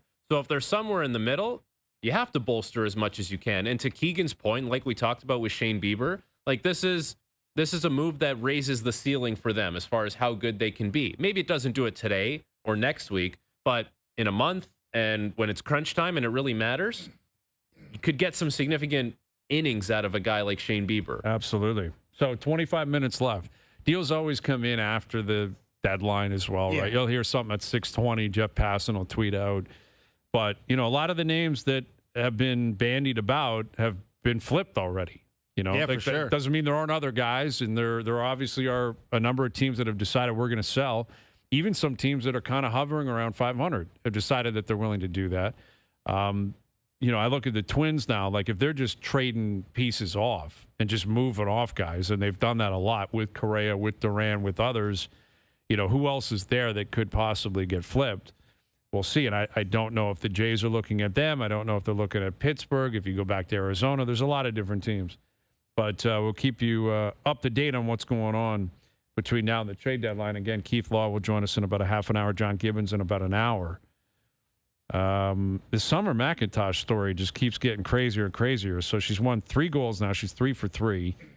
It's almost feels like a foregone conclusion. She's going 5 for 5. Yeah. Right? Like, it doesn't seem like anyone's even close. The only thing stopping her from having what she believes is a great World Championships is she wants to break records. Right? She was disappointed when she only won gold and didn't set a new world record. Like, she's competing against herself. You're watching all these races. There's no one even close. But there's times where there's no one even in the screen. Yeah. Like, that is remarkable. She has raised the bar so much, and it's so amazing. But, like, I love that dominant. she wants the world. Like, she's pissed that she didn't get This is her winning. Like, this is her winning. Couple of F-bombs and, hey, all right, yeah, good stuff. Thanks, so she sets the world championship record, but she does not set the world record. Okay. And she's ticked. She wants the world record. Yeah.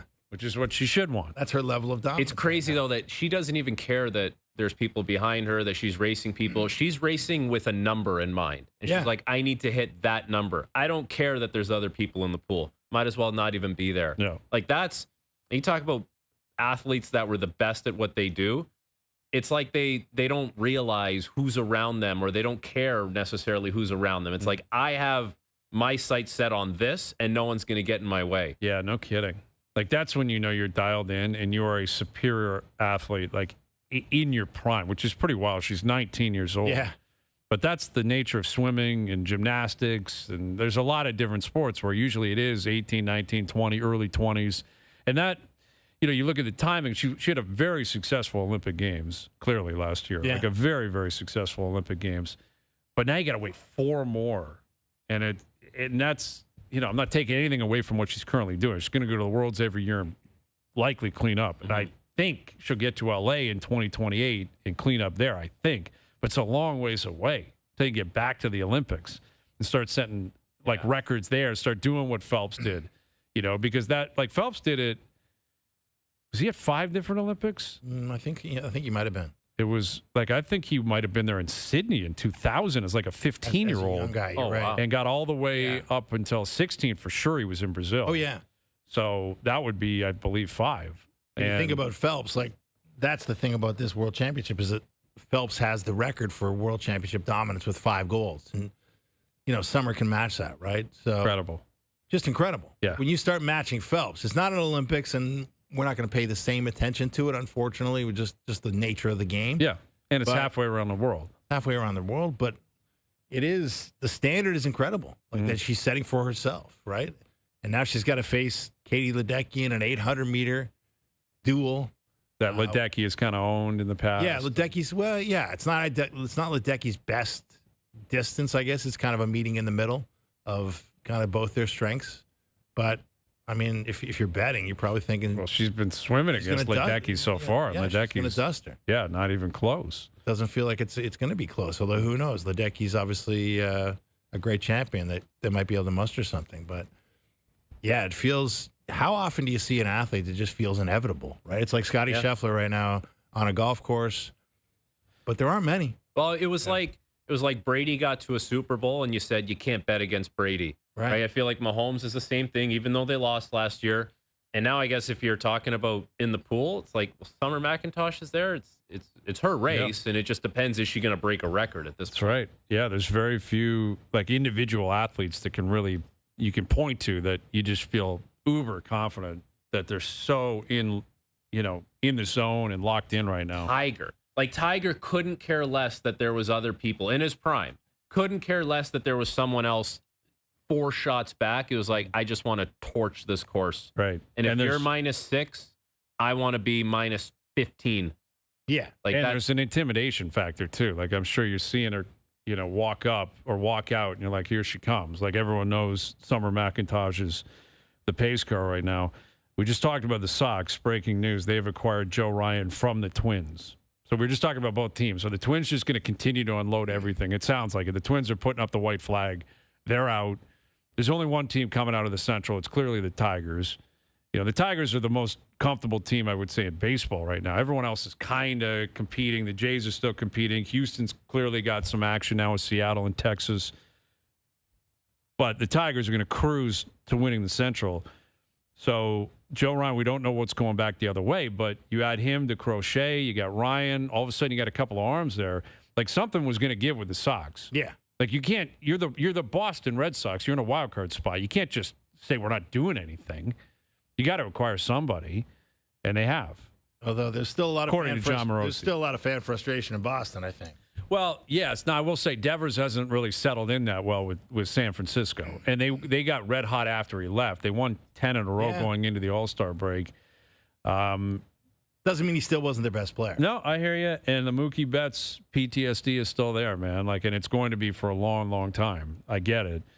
But this just felt like the Sox, like Boston had to snap out of it and do something significant. Because you can't watch the Yankees, the Jays do this, Seattle, Texas, they're behind you in the standings right now, and you're just going to let them sit? You got to pay a price and go get somebody. As much as we've given the Jays their flowers for how they've played and the acquisitions that they've made, and they deserve all of that, and we've talked about this, if you're the Red Sox, if you're the Yankees, you're looking at that division saying, we can get these guys. Like, we know that they're probably somewhere between what they did in the first portion of the season and the second segment of the season.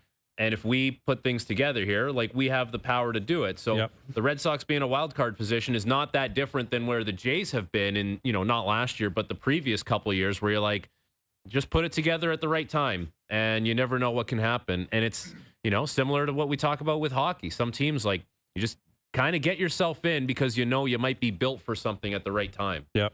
Well, now, like, the Sox have Crochet into Bello into Kelly. That's your 1, 2, 3. And those are all pretty good arms. Like, that's, again, some of these teams are not going to make the playoffs. They're not all going to make it. No. Like, if the Jays make it, if you feel good about the Yankees making it, Detroit's going to make it. I think Houston's going to make it. Seattle, Boston, Texas, one's not making it. No. So those teams have they've been active. Someone's not making it, and someone's going to look back on the trade deadline and say, we paid a premium to get guys or a guy, and it didn't pay off. But this is a fascinating season, though. Like, this is such a bunched pack. Like, with the Dodgers not dominating like you kind of expect them to, it's 9 teams with 60 or more wins, guys. Nobody has more than 64. And then there's the Red Sox and Yankees with 59 each. There's 11 teams there that all think they can win this thing. Yep. Yeah. Who's going to be the most consistent? Right? Like that. Ultimately, you can have all the firepower, you can have the rotation, you can have the bullpen, who's staying healthy and who's going to be the most consistent down the stretch. And there's, like, with that many teams in the mix, you can't conceivably say that they're all going to play at the same rate. Like, someone's going to have to drop off. That's just the nature of the games and, like, the amount of time that we have left in the season. Absolutely. Well, and that's why, look, we don't know what the Jays are going to do here. We still got 17 minutes or so. But if it's just two guys, and we had Keegan Matheson on, he fully expects them to get at least one more arm for the bullpen. But it is like it feels a little underwhelming to date, Yeah. with 17 minutes to go. Yeah. Given how wide open it is and given how clearly the shopping list could have been longer. Yeah. Sir Anthony Dominguez, who's, a power arm, can strike a lot of guys out, can also walk a lot of guys. Yep. But he's going to be one of your 5 or 6 arms you're going to trust down the stretch and into the playoffs. And then Shane Bieber, who it's a tough trade to sell immediately because he's going to be in New Hampshire tonight, or whatever. He's going down to Buffalo. Like, he's not pitching for you. But his resume is one that is very easy to sell. But there's risk. Joe Kelly's going to step in and pitch.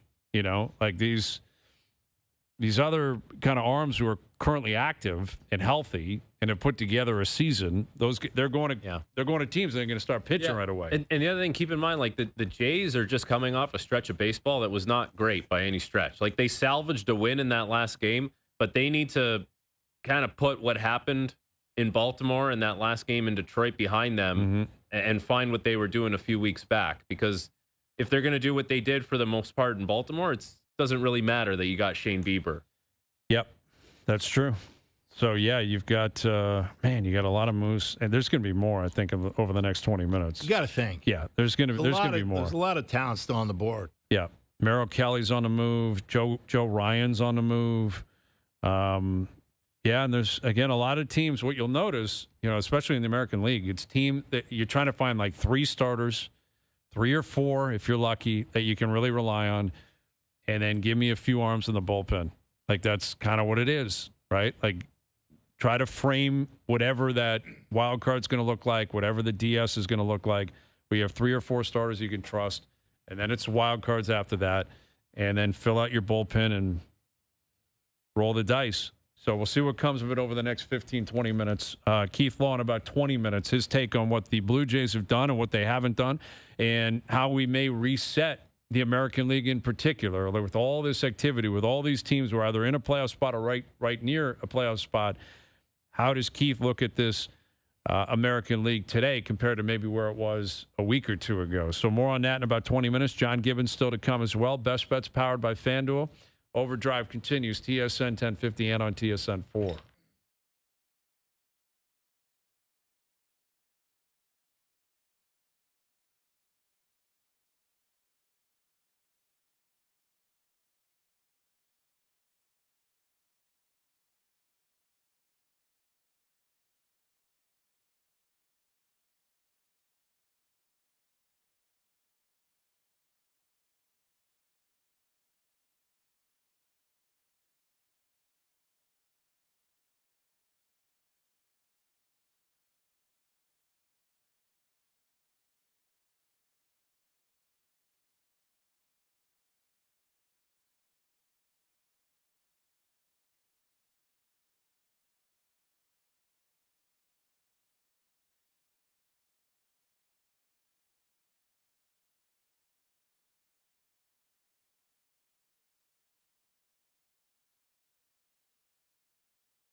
MLB trade deadline about 10 minutes away from expiring. Deals will likely come in after the 6 p.m. deadline as well.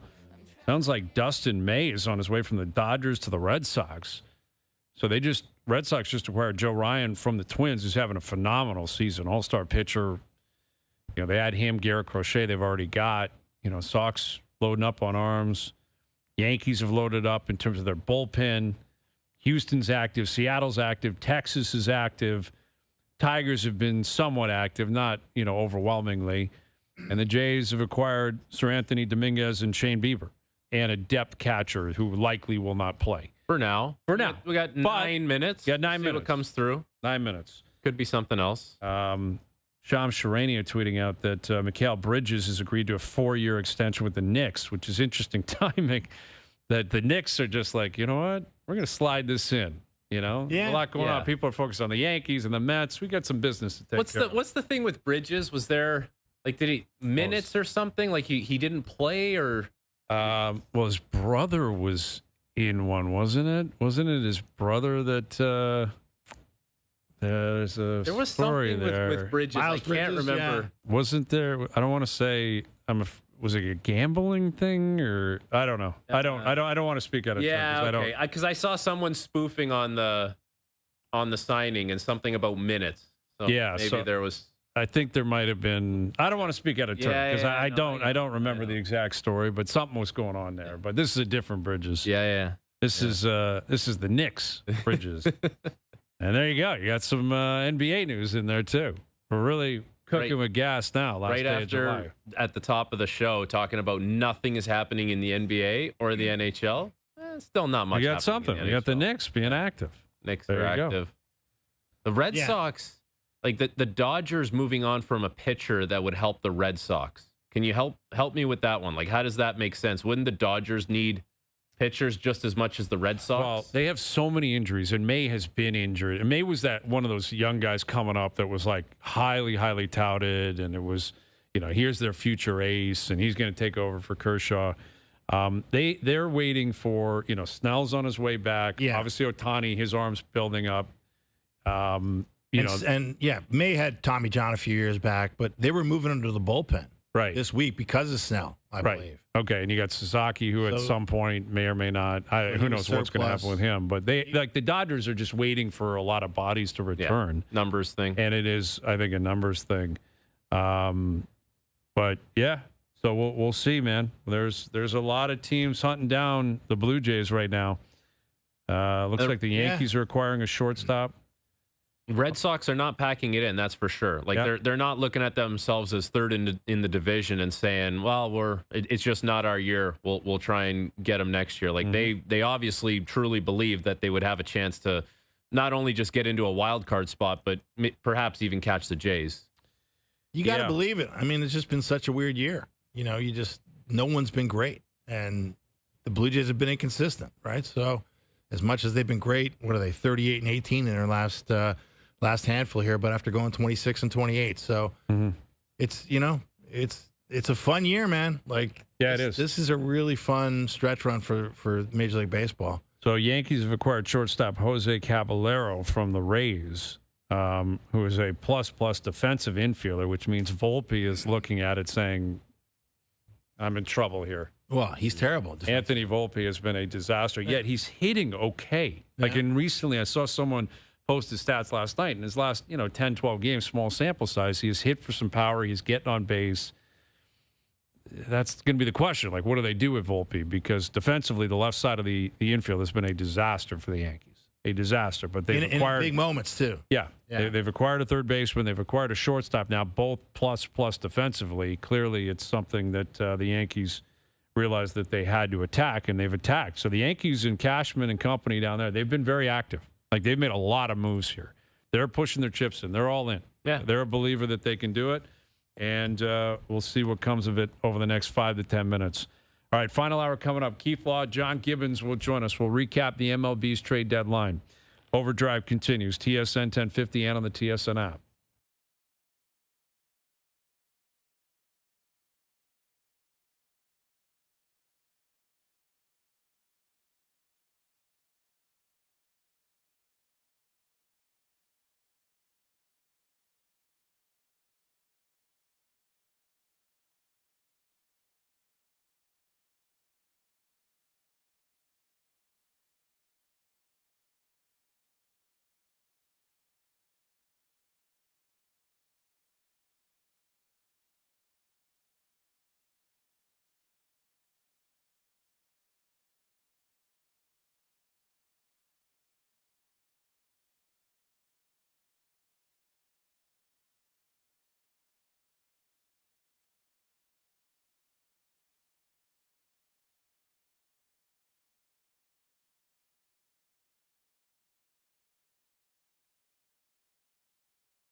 told you that I never would. I told you I changed, even when I knew I never could. Know that I can't find nobody else as good as you. I need you to stay, need you to stay. I do the same thing. I told you that I never would. I told you I changed, even when I knew I never could. Know that I can't. Final hour overdrive continues. TSN 1050 on the TSN app, your home smart speaker up on TSN 2. Brian Hayes, Frankie Corrado, Dave Feschuk of the Toronto Star. Technically, we've hit the deadline here for Major League Baseball, but we all know that deals always come in after the fact and come across the wire late, and then they sit in a queue, and someone at the league office has to accept it. What the hell's that guy doing anyway? It's Doogie. Doogie's the guy who accepts it. Yeah, it probably is someone like Doogie. It's the like, Doogie equivalent of Major League Baseball. Yes. Who has to, he'll leave you on red for a while, then finally will respond with a thumbs up. That means the deal has been allowed. I told you, right, that I got traded at the trade deadline, and when the Penguins called me, it was like hours after the trade because they couldn't make contact with you or else it could be considered tampering, and there was such a logjam at the central registry. By the time they got to it, it was like 6 p.m. So yeah, we got to update these things. Doogie doesn't work overly fast. I love how Doogie had to get in our ears before we came on and say, it's officially the deadline. Yeah. Thank you for that, Doogie. It's officially hit the deadline. Thank you, Doogie.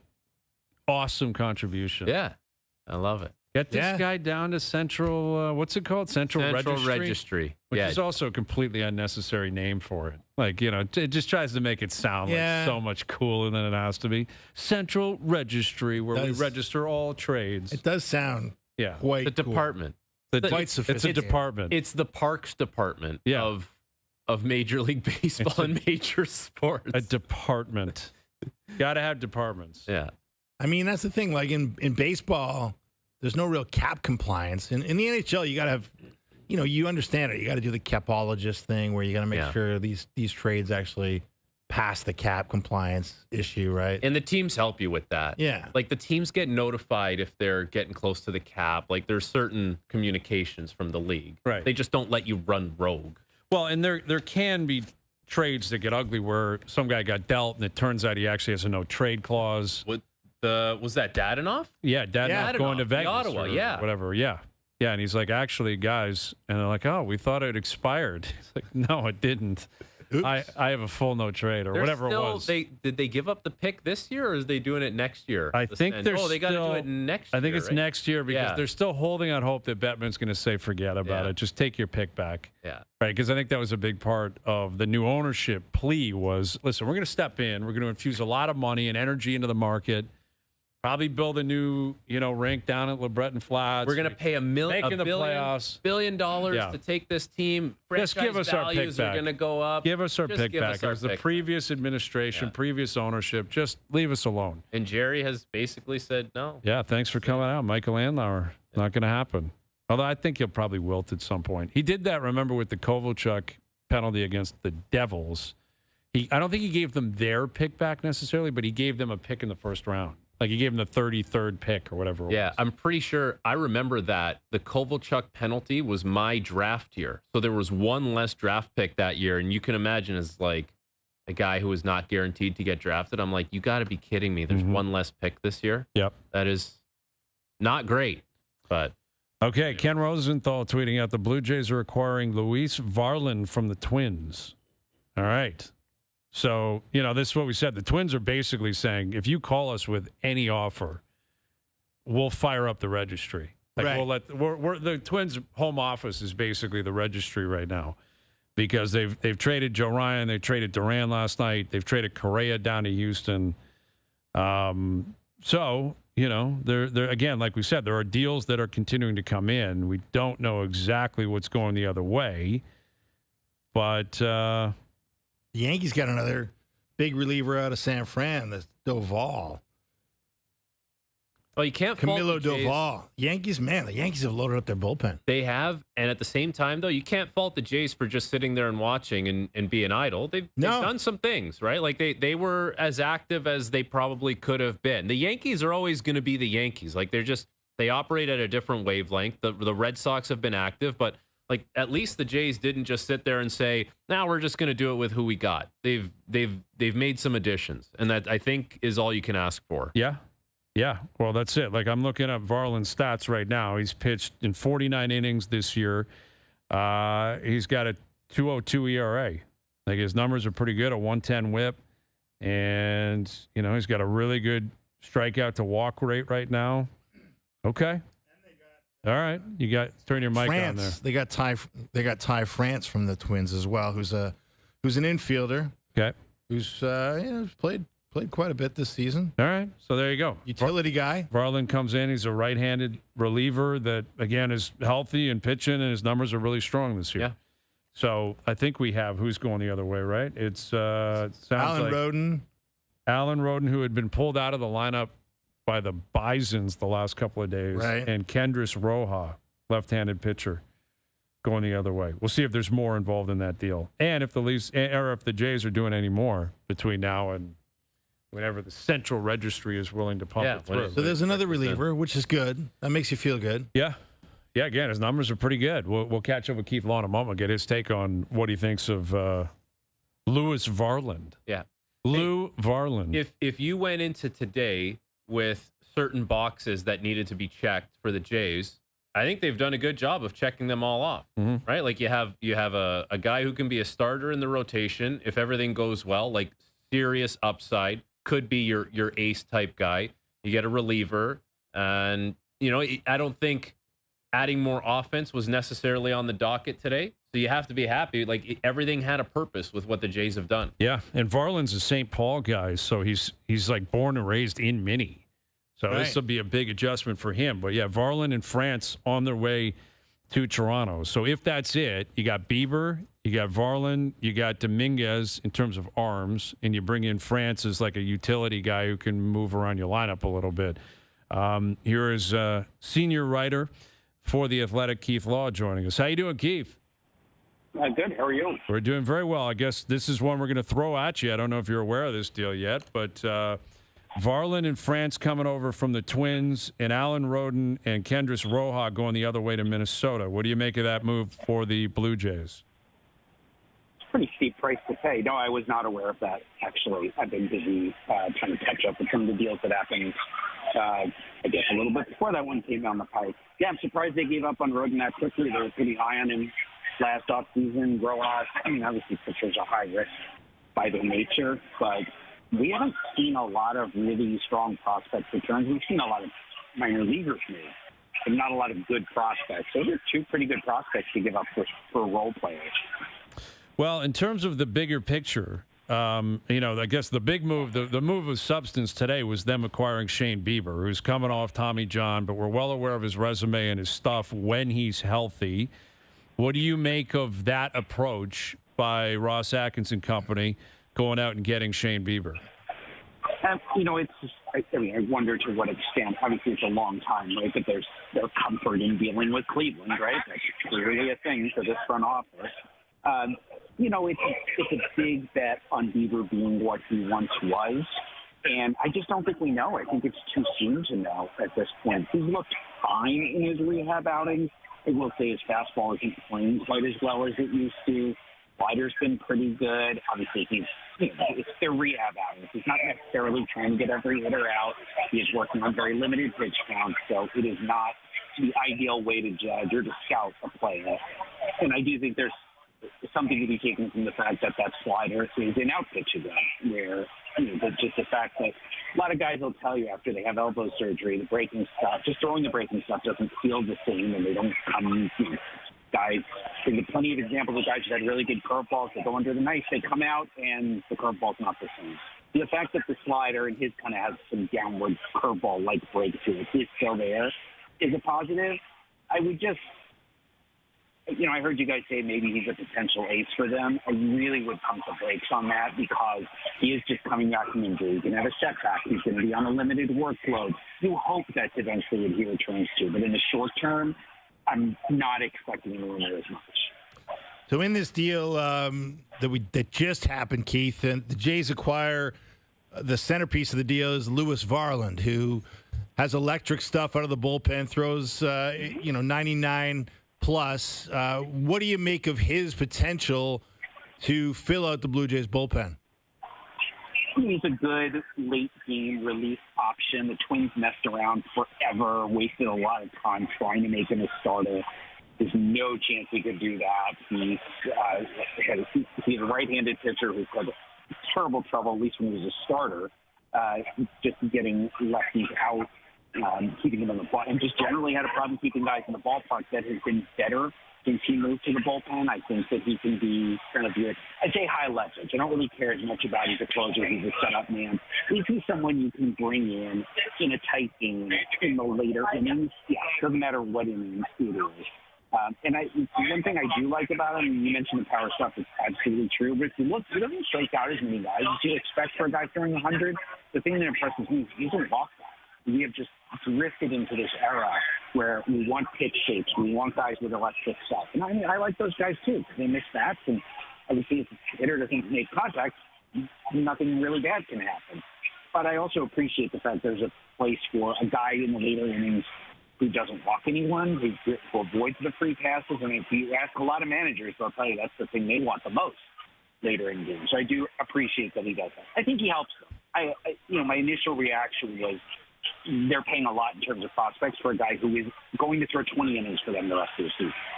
When the dust settles and all the deals finally trickle out, how does the landscape of the AL East change based on today's moves for the Yankees, the Jays, and the Red Sox? Yeah, it's funny. My editor was joking. Did the Yankees have any players before today? I mean, they just keep acquiring guys. And they managed to do it without giving up a whole lot. They didn't give up anybody. I don't think they have anybody as good as Rojas or Rodon, actually, just kind of mentally trying to run through all the players the Yankees traded away. I mean, the Yankees did a good job. They marketed their guys, and I think they cashed in on them. Of course, the Yankees, what's going to matter the most is what they get out of Aaron Judge the rest of the year. If nothing the Yankees did today is going to be as important as, does Aaron Judge return sooner rather than later, and is he 100% when he comes back? I know there were rumors of the Red Sox possibly adding another starting pitcher later today. I don't know if any of that actually happened at the deadline. I'm still waiting to see if stuff trickles through. I would say that the Blue Jays should feel comfortable about their ability to stay ahead of the Red Sox the rest of the way. Obviously, the Orioles are getting worse, which can only help you in terms of the wild card race and more that you play the Orioles the rest of the season. Blue Jays fans should be glad their team did something. I feel like the complaint I've heard from Blue Jays fans since the Atkins-Shapiro group took over was that they don't do enough. And they did. And that they hug their prospects too much. Well, they didn't. This year, they traded Cal Steven, they traded Rodon, they traded Rojas. They may have traded as much prospect depth as anyone. Looks at the Padres, but they don't count because that's just what they do every year. So, if you're a Blue Jays fan, your complaint for years has been they're not aggressive enough. Well, they certainly were today. Yeah, well, and if you include Sir Anthony Dominguez, who they picked up a couple of days ago, that appears to be their trade deadline. Dominguez, Bieber, Varland, France. And they got a 4-game lead on the Yankees, 5 on the Red Sox. Do you think what they have and the way they're playing is enough for you to believe that they're going to end up winning the AL East this year? I would still pick the Yankees, again, with the caveat that we don't know what Judge is going to give them. The Blue Jays have played great. I think they've played kind of above expectations for the last month or so. Reinforcing that roster is absolutely the right approach. You're in first place. You are certainly in full position to get a playoff spot. And I think you got to approach the trade deadline that way. It's like they identified their biggest area of need. Maybe it's a bullpen more than anything else. Right-handed relief. If they get 8 good starts, even abbreviated starts out of Shane Bieber, that's probably going to end up being the most significant acquisition that they made. I would say overall, I'm just really glad to see that they are going through it and that they're not hugging their prospects. Even though, like I said, individually, I think some of those trades might have been expensive on the prospect side. I would rather see teams in playoff position go for it versus standing pat. How do you make sense of what they're doing down in San Diego, Keith, with A.J. Preller just making all these deals and just moving out all these prospects again and again? Is there any sort of method to the madness that you can make out? Yeah, well, I think it's the most win-now team in baseball. And part of me respects it, even though they gave up Leo DeVries in a trade, their number one prospect in trade earlier today. He's the best prospect by far to get traded at the deadline. I don't think they got anywhere near enough in return for it. They got Mason Miller, who's a reliever. The relievers they don't throw that much for you, and they're volatile, and Miller's had injury risk. With that said, Preller is very clearly saying, no, I want to win now. I like collecting all these prospects. We can go get more. But we don't have a lot of chances left with this major league core to get back to the playoffs. They were really close to the World Series last year. They're very much looking a couple times recently. They've come close and fallen short. So I respect the philosophy that says prospects are here for us to trade, try to make the big league roster better. I think a quarter of their entire draft class from last year is already gone, just at today's trade deadline. 5 of the 20 are out of the organization. Crazy.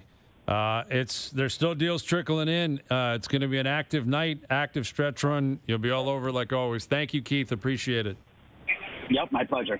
Keith Law from The Athletic at a festival or something. I don't know where the hell Keith was. But Boots and Hearts. Yeah, that's what it sounded like. Someone's going up on stage. But listen, the Jays, they took an interesting route here. Like the Bieber deal is the one of significance here. And I think understandably so, Keith Law is saying, be careful with exactly what you think is going to come of this. But as I said earlier, it's a high-risk, higher-reward trade where if by October he's pitching, like gives you A-level stuff, even if it's for 3-4 innings, fine. That's worth it. That I'll take that over a 4th or 5th starter that's just plugging a rotation spot and probably won't even make the playoff roster. As for the bullpen arms, they throw heat, right? Like that's what these guys do. They throw 97, 98, 99. Is it a grand slam trade deadline? Probably not. Were the Yankees more active and probably even better in terms of their approach to the trade deadline? Yeah, but the Jays are ahead of them in the standings right now. And you know what else this kind of signifies for the Jays? It's a little bit of the best of both worlds, where we have faith in the guys that got us to this point, and when we eventually get to where we want to go, and that's playing October baseball, we have the reinforcements we need. Like, we have a higher ceiling now to achieve more because of what we did here.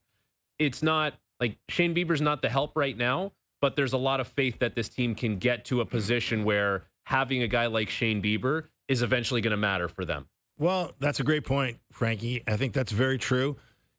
Best case scenario, to Hayes' point, is you got a guy who rekindles this Cy Young stuff, and there's a lot of scenarios that are below that one that could still be really favorable for the Blue Jays. But I'll say this, like, when they were on the heater before they had the disappointing pre-trade deadline experience in Baltimore, what was a lot of the talk? It was, you don't want to mess up the chemistry with this group because there's something special going on here, right? Yeah. There's kind of a magical feeling with this clubhouse. They haven't done that with any of these moves. They haven't. No. The adding Will depth Wagner. to the bullpen is not going to change anything. No. Shipping out Will Wagner is not going to change anything. Yeah. And you really haven't. Now, you could say, well, you didn't bring in another significant bat, which is fair, but that might have messed up the chemistry. That might have said to somebody that was contributing that your role isn't as important anymore.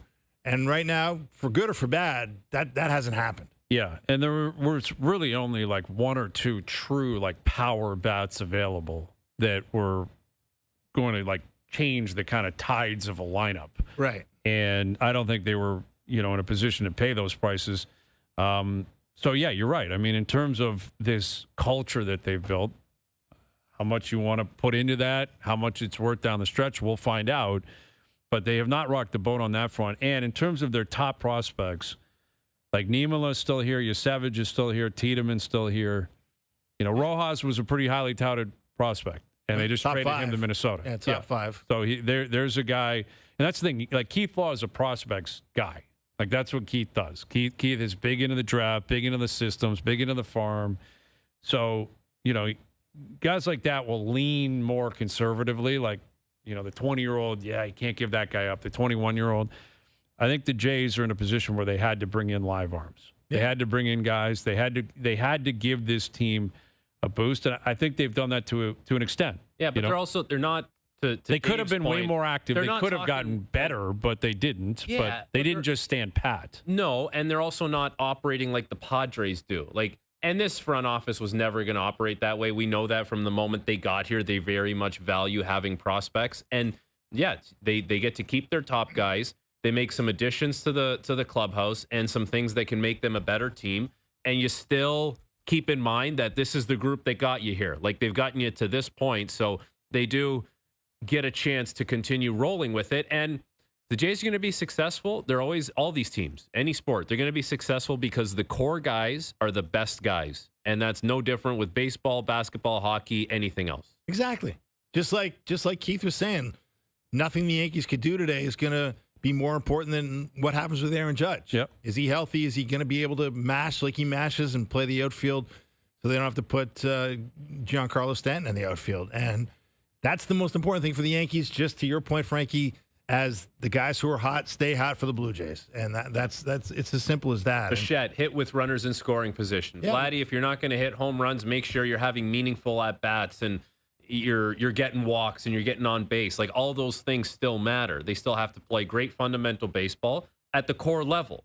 And you get your Joey Loperfidos pitching in with 2-3 hits at a time. Like, that stuff has made a big difference this year. It certainly has. Yep. Yeah. And look, I like this. Like Lewis Varland, I think, Keith Law's estimation of this guy throws 100 or thereabouts. Yep. Average is 98 fastball. Doesn't walk people. Yeah. It doesn't walk people. That's hard to argue with. Yeah, and they got him under control, which Atkins and Shapiro are going to like. Through 2030. Yeah, pre-arb until 27 and free agent 2031. 31? Okay. So, again, relatively young guy. Like Law said, I guess they were hoping to transition him into a starter. He's not going to be in Toronto. He's going to be a bullpen guy. But that's, again, a big part of what playoff baseball is about. Like, you got to go to the bullpen, and that guy's got to come in and overpower people, overpower lineups. And Varland can throw smoke. Dominguez can throw smoke. Hoffman can and has. And you wonder if does Varland supplant Hoffman eventually? Possibly. As the closer. Possibly as the highest leverage arm that they have. At least it's a possible option. Yeah, no, it's a good. I think that acquisition again. Yes, you paid a price clearly, but that shows something that had to happen. They felt they needed that. Yeah, that's what we've been saying like all day. Like you've got to go. You've got to keep bolstering your roster. You have to. You need multiple bullpen arms. They found two. They found a starter when Bieber is available that has true upside. Okay. Let's see what you got now. Yeah, they got two and the Yankees got three. Yeah. And so the arms race kept going, right? Like, the Yankees kept acquiring people. The Red Sox made significant moves. So all of a sudden it was like, if you were going to sit there and watch those guys get better, then you were putting a lot of faith in who you already have and essentially falling behind. And give the guys making the decisions credit, because they didn't do that. They didn't fall into that, and they were proactive, and they made the moves that are necessary to keep them in the same ballpark as those two teams in this arms race. Big time. All right, John Gibbons coming up. More resetting what has happened here in Major League Baseball, and particularly with the Jays, the American League East and the American League. Our best bets later in the hour. We get the Hall of Fame game tonight, Lions-Chargers. Whoa. I love the over tonight. That'll be a part of our best bets. OverDrive continues, TSN 1050 and on TSN 2.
Now, back to Overdrive with Hayes, Noodles, and the O-Dog.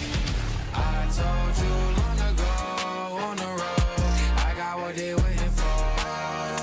All run from nothing, dog. Get your soul, just tell them ain't laying low. All right, so we believe the Blue Jays are done.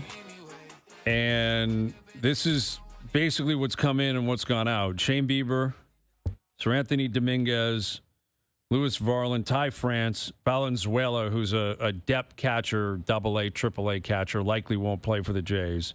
Carl Steven out. Kendrys Roja out. Jerron Watts-Brown out. Will Wagner out. Alan Roden out. So Roden has played a little bit. Wagner's played a little bit. The other guys are further, deeper down in your system.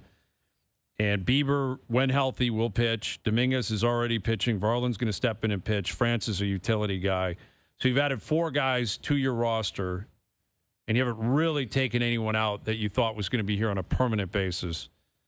And, I think if you look at it in a vacuum, I think the Jays have done a pretty good job here. They've added a couple of bullpen arms, and I like the gamble on Bieber. We've been talking about it for 2.5 hours. I like it. I think it's worth a shot. And the upside is you could get stuff that is better than what you currently have. So I'm fine with that. And when you compare it to the Yankees and maybe even the Red Sox, who made some moves down the stretch, like just onto the wire, Seattle, Texas, pretty active, Houston, pretty good trade deadline. I don't think they're not close to the top in terms of the best trade deadline in the American League, but also not the worst. And you also don't they're have in a pretty to good win spot. You don't have to win the deadline. Right. It's July 31st. You don't have to win the offseason. You don't have to win the deadline. You just have to make moves that in the short and long term make you a better team. And can we say that the Blue Jays have done that? I think they've bolstered the bullpen in the short term, and in the long term, they have another quality arm that if he can get up to speed is going to give them a lot of quality in minutes and innings that matter. Mm-hmm. The front office obviously believes this team has the chops to get there and allow that to happen. Yeah. The Yankees have gotten substantially better. If Judge is at 100%, they've added, multiple pieces to the left side of their infield, which they had to, like A-plus defensive guys. They hit for power, clearly. They've got a 1-2-3 in the bullpen in particular that is the strongest in the American League East. So they're good. Yes. They're in a pretty good place right now, but they've also been reeling recently, and Judge is not at 100%. And like everyone else, you got to find your role. You got to fit in. The Yankees seemingly do a better job than anyone else, where guys show up, they put the pinstripes on, and they turn into studs. Like that just seems like the way the Yankees always work. They find a guy whose numbers stink wherever else he was, and then he shows up and he turns into like all-star level production. They do have a tendency to do that. But, the Yankees, to their credit, they've bolstered their lineup. Like they got a lot of flexibility there now. Yeah, they were serious about improving, right? They embarrassed themselves getting absolutely, dummied by the Blue Jays up here in a couple of series. They're booting the ball around. It was an error fest. So from Ryan McMahon earlier this week, and then Jose Caballero, huge acquisitions on the left side of the infield, as you point out. And then, like, the thing that worries you, I think, is they were very serious about their bullpen. Mm-hmm. And the Jays did a good job. Varland is going to help. Dominguez is going to help. But they went out and got Bednar. Bednar was the guy. They got Williams. Bednar was the number one reliever on the market, right? Yeah. And they got him. And the Yankees acquired him. And they also got Jake Bird and Camilo Doval. Yeah. Both of whom can really contribute, too, it looks like. So, yeah. Bednar, Weaver, Williams, that's your kind of 1, 2, 3 in the bullpen. That's pretty good. Did you guys see the video of Caballero getting traded mid-game and having to go to the other dugout? It's crazy. That is one of the craziest things, man. Because they're in a rain delay. Yeah. They're actually playing the game. Yeah. And he's hugging his teammates and doing everything. He's like, I got to go throw on a different uniform now. I was talking about the Danny Jansen game last year. Remember where it got rained out? He was playing for the Jays. Then later in the year, they made up the game, and he had been traded to the Red Sox. That's right. Plays for both teams in the same registered game. It's crazy. Amazing. All right, so here's one of our favorites. You know him from the Mets. He was running the operation down in New York a couple of days ago when the Mets manager was getting tossed. Here he is, Mets bench coach, former Jays manager John Gibbons. How you doing, Gibby? Boys, how are you guys? We're doing well. How do you operate on a day like today? A lot of activity in baseball. Your Mets have been very active. How do you set up shop and try to figure out exactly what's going on? Well, I tell you, it's a fun day for the fans and the players and the coaches. Plus there's a little apprehension on some players that think they may get traded and all that. But I think it's a great day for baseball because the teams that are in it, or at least feel they're in it, they all know what they need, and it's whether they can pull it off or not. And this is the time of year that I think the general managers, they earn their keep.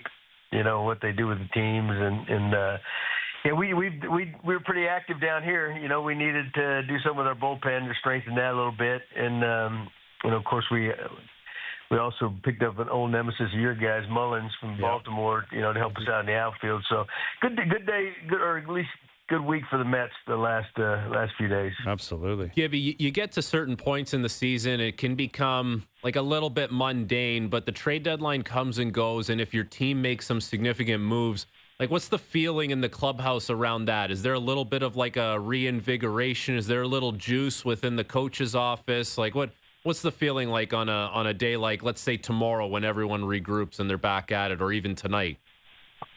Oh, it's huge. When I was up there in Toronto, I can remember. Everybody remembers the big 2015 when Anthopoulos, went wild, and it turned out to be a great thing for the team. But the year before, when we didn't do anything, Alex had no money to play with, so we couldn't make any moves, and we're in a prime spot, just I think a game out of the wild card. And it was like everybody's going, what happened, and I can remember Batista and Jansen, our closer, did interviews afterwards. We're down in Houston, and we're kind of, complaining a little bit. Well, we didn't do this, we didn't do that, and we disappeared. So psychologically, it affected us, and plus we weren't strong enough. The following year, when he made all those deals, he saved some money and was able to, the price, Tulowitzki, all that. You guys know the story. Mm-hmm. It was a total opposite, there was enthusiasm. You could tell guys, were excited, and it did wonders for our team. So, every team's obviously different, what they can do financially and this and that. But, the good ones, the guys that are in it to win, I'm talking about primarily front offices, and they go to work, man. They do everything they can to help their team. Hey, Gibby, when you're part of the staff, whether you're the manager or the bench coach, like what's the sort of flow of information like? Is your front office keeping you up to date on what they're doing, or are you finding out about these trades kind of the same way the fans are? No, the front office, is pretty tight, obviously, with the manager, and they keep him abreast, and we may be talking, he may run some things by us, but because I can remember my time in Toronto, Anthopoulos. Of course, he's pretty open anyway, but he's constantly keeping us informed, or at least the manager. And at that time, it was me. But so we're all inquisitive and going, what's going to happen? What's going to happen? So we hit the manager up for Mendoza here. Any word. Sometimes he has a little rumor. Sometimes he doesn't. But it all depends on how they operate. Of course, New York here is a big media market, just like Toronto is. Mm-hmm. And you try to be tight-lipped, so things don't necessarily get out there too soon. But it's an exciting day because now we go into tomorrow. Hey, we addressed what we needed to address. Now let's make a run at this thing and see what happens. With John Gibbons, and I'm always curious about that conversation of the new guys, where it's New York. You're the Mets they're a really good team, a big team. It's the Yankees are active. New York's buzzing right now. And you've got new guys coming in, and they're going from teams that weren't going anywhere to a team that has World Series aspirations. Like if you're talking to the new guys, and I guess you can use your experience in Toronto as in a very similar light. What kind of message would you give to new players in order for them to maybe keep their emotions in check and don't try to be something you're not? Yeah, I mean that's big because naturally. Guys are going to come in and try to justify a trade and play really well. And you guys see it all the time, too. When you sign a free agent, sometimes it takes time for those guys to get settled in because that's a big part of it. You want to feel welcome. You want to produce right away. So you got to try to, relax them and say, hey, just do what you do. But we've got a pretty damn good team here. You don't need to carry the team by any means. Just do your job. And some will take to it. Some will fit right in. Some will struggle. It just depends on how you're wired. I think a lot of it. But it's a big day for those guys. They're getting. Everybody thinks, well, it's easy. It's a big league baseball. You go here, there. It's no big deal. But they uprooting a lot of them, their families, and they're now they got to find a new place to live. So it's not always the smoothest thing. But anytime you go to a team that has a chance to do something, I think it's pretty big. So that outweighs all the negatives. Hey, Gibby, you're talking about the media market there in New York and comparing it to Toronto. Maybe you could elaborate on that. Like, how would you sort of compare and contrast the atmosphere and the environment around the Mets to what we have here in Toronto? It's very similar. Toronto's got a big media too. You guys know that. You guys are a big part of that, right? Mm-hmm. So the numbers that used to come around our place is very similar to what they have here. Here I think the difference is you got two teams in town, and there's always the Mets and Yankees always competing, for the media, the back page, whatever you want to call it. And there's always that competition, year after year. But there's a lot. The focus is there. I think the beauty of Toronto is you got one team in the whole country. And so when things are going good, it's really good. When things are going bad, it's not so good, right? But it's a lot of similarities. I don't think people realize how big the media is up in Toronto. Guys have never been there, played there. So it's a lot of similarities. And when things are good, you get treated very well. When things go bad, it's not always good, but that's the way it's supposed to be. Gibby, we've been talking about this trade deadline and kind of evaluating a lot of the top teams. And, there's a lot of really good teams right now, but there's no team, I guess, if you look at the standings, that just kind of indicates we are head and shoulders above everyone else. Is that something that you guys talk about and keep in mind and were, had top of mind when you were going through your discussions on trade deadline? Well, it's funny. We were talking the other day, you look at the we got up here, the Mets here, we got off to a great start. We couldn't lose early on, and we weren't even playing our best baseball. And then we hit the skids, and then we regrouped. And then you look around the whole league, a lot of really good teams, or just about everybody, they can be playing great. Next thing you know, they're on a 7-8 game losing streak, and then, we were talking about, you guys up there, the Blue Jays, and how, just kind of a so-so start and then caught fire. You're the hottest team in baseball. And then, the Tigers couldn't do anything wrong, right? They were the greatest things. They were the 84 Tigers all of a sudden again. And then they dropped, 11 out of 12 or something like that. You guys went in there, you might have swept them. Mm-hmm. So it's kind of one of those crazy years that you think somebody's rolling along. Next thing you know, they drop 6, 7, 8 games in a row. And it's hard to explain. But it's one of those kind of years. So I think it's really up for grabs, in both leagues. And that's why I think, every team was so active this, at least today anyway, and because there's a lot of teams that can win it, and that's the beauty of the wild card. When they put that in place, it gives a lot of teams hope, and I think it's been wonderful for the game and the fan bases. Yep, absolutely. There's a lot of teams kind of hovering around 500, saying we can get on a heater. You have 50 games left. Get hot, get in. Anything can happen. Yeah, you guys up there. That's right. Yeah, you guys are leading your division. You guys can win that thing. That's Maybe right. It'll be a Mets Blue Jays World Series. You never know. I love that idea. I love bring the show that down idea. there. Hey. Oh yeah, you'll set us up in Queens, right? We can get right up there, man. You got to hook us up, Gibby. If that happens, we got to establish that right here, right now. I will definitely do it. Okay. I will definitely do everything I can. I love it. All right, we'll leave it there. We'll see you in the World Series. Thanks, Gibby. All right, boys, enjoyed it. There he is, John Gibbons. I don't think Gibby's really cruising around, Manhattan much, or I don't see, Gibby necessarily being a Fifth Avenue type guy. I'm more of a Queens guy. I think he hangs out in Queens, goes Long to City Island. Field, hangs out, and just does his thing. Yeah, exactly. I don't know, man. He likes his steakhouses, so That's true. And New York's pretty good got ones some in beauties. Manhattan. They sure are, man. He's probably going Peter Luger's. He's like an old school steakhouse guy. That's in Brooklyn, I think, isn't it? Is it in Brooklyn? Yeah. I believe it is.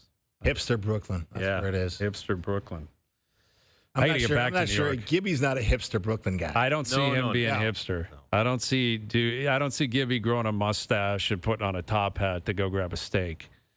No, he's going to a classy steak joint. Yeah.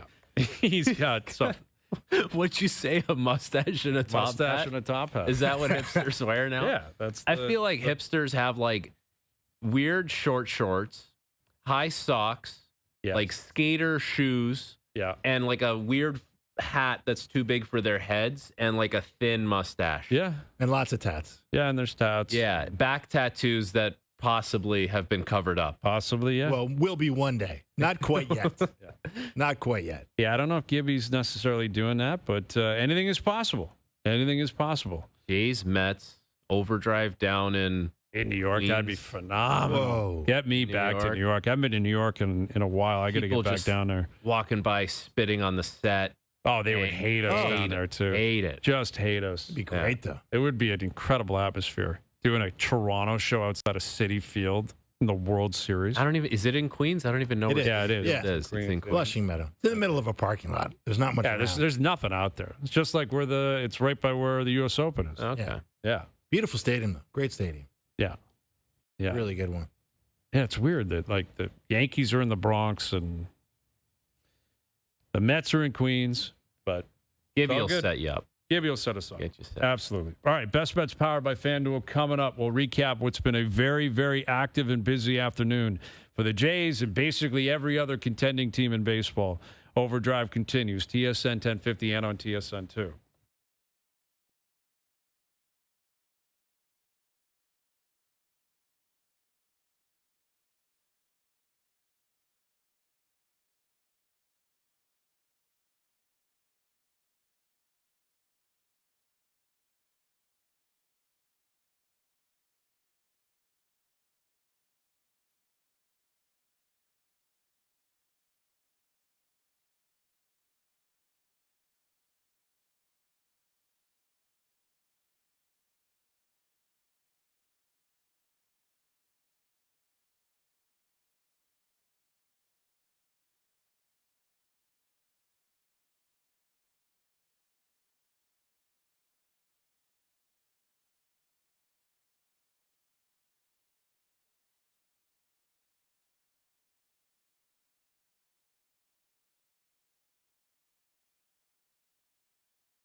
The W on TSN. WNBA lives here. Now, back to Overdrive with Hayes, Noodles, and the O-Dog.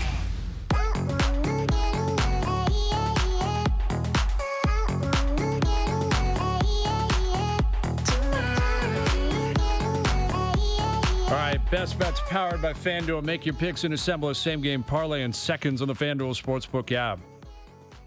We have NFL football tonight. We have CFL football tonight as well. Ottawa hosting tonight.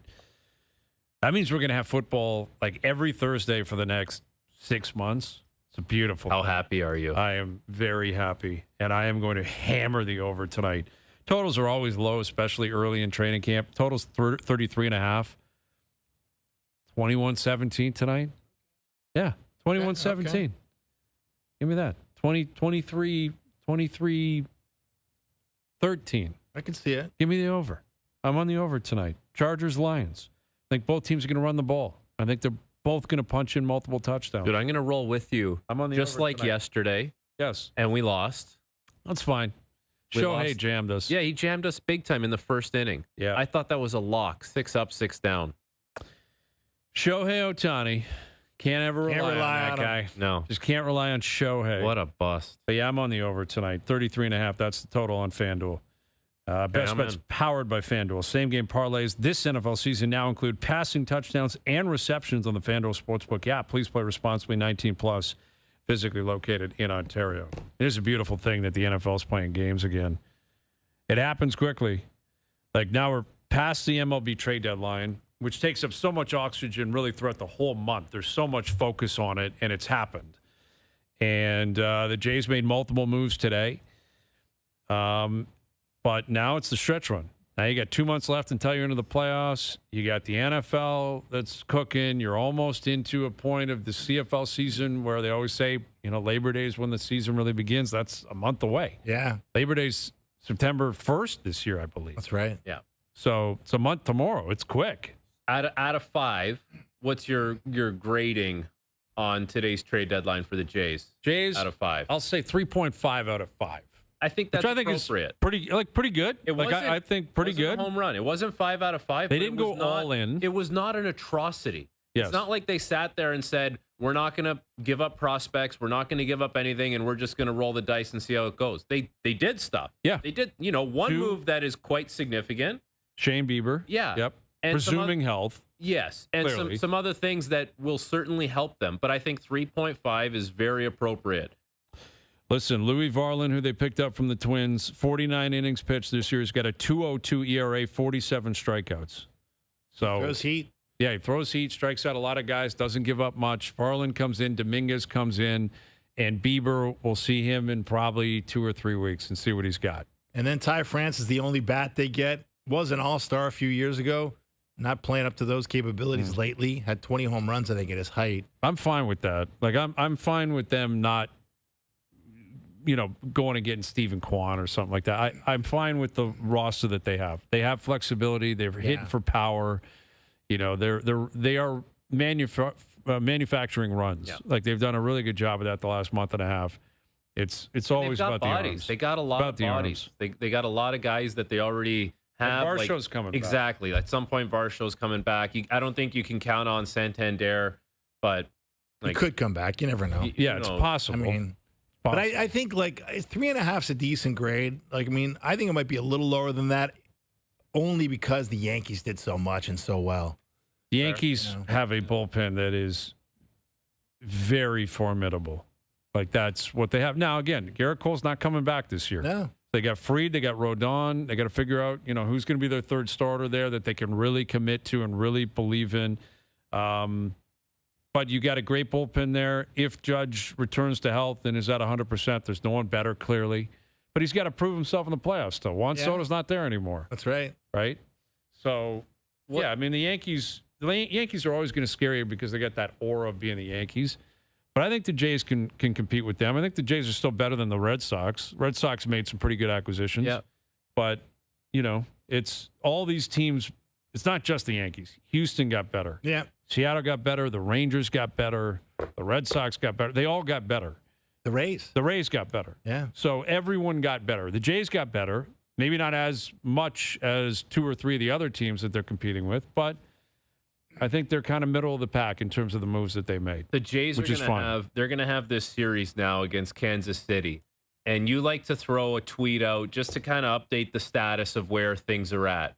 I think your next tweet is going to be Jays are still rolling. Yeah, you're feeling positive about this weekend? That's going to be your next tweet. Jays are still rolling. Additions helped. Good times in Jays land. Okay. You think it goes the other way? No, I think they stack up pretty well against Kansas City, clearly. And then you go to Colorado. Let's see Louis Varland get in this, tomorrow night. Let's get Dominguez into some action tomorrow night. The hazy think temperature check is coming in a couple days. It's coming very soon. I think Varland could be the guy that raises the ceiling on the way we feel about this deal. Yes. Or this deadline. Right. His stats would indicate that what he's capable of throwing. If he makes you feel better about Hoffman's spot in the pecking order, if he becomes a guy you can really rely on, and you don't have to rely on Hoffman as much, Well, and that's why, again, Bieber's the ultimate wild card. Like if let's say it's September 15th and this guy's he can get you 85 pitches in a game and it's like really quality stuff, you're going to look back on this differently. You're right. Now if he's something re-agitates something and he's not here and Easton Lucas is pitching a big game on September 15th, we'll look back on this differently. But that's the beauty of the trade deadline. A lot of games left. It's the beauty of rolling the dice, man. That's right. All right, boys. Good seeing you guys. Thanks for doing this. Frankie Corrado, Dave Feschuk. Thanks to everyone behind the scenes for helping out. We appreciate it. Everyone for tuning in today. TV, radio, podcast, web. We appreciate that. We're out of here. Enjoy your evenings. Enjoy the games tonight. We're back tomorrow at. Catch Hazy B's bold predictions tonight on SportsCenter. OverDrive will be back at 4 p.m. tomorrow. We'll chat then.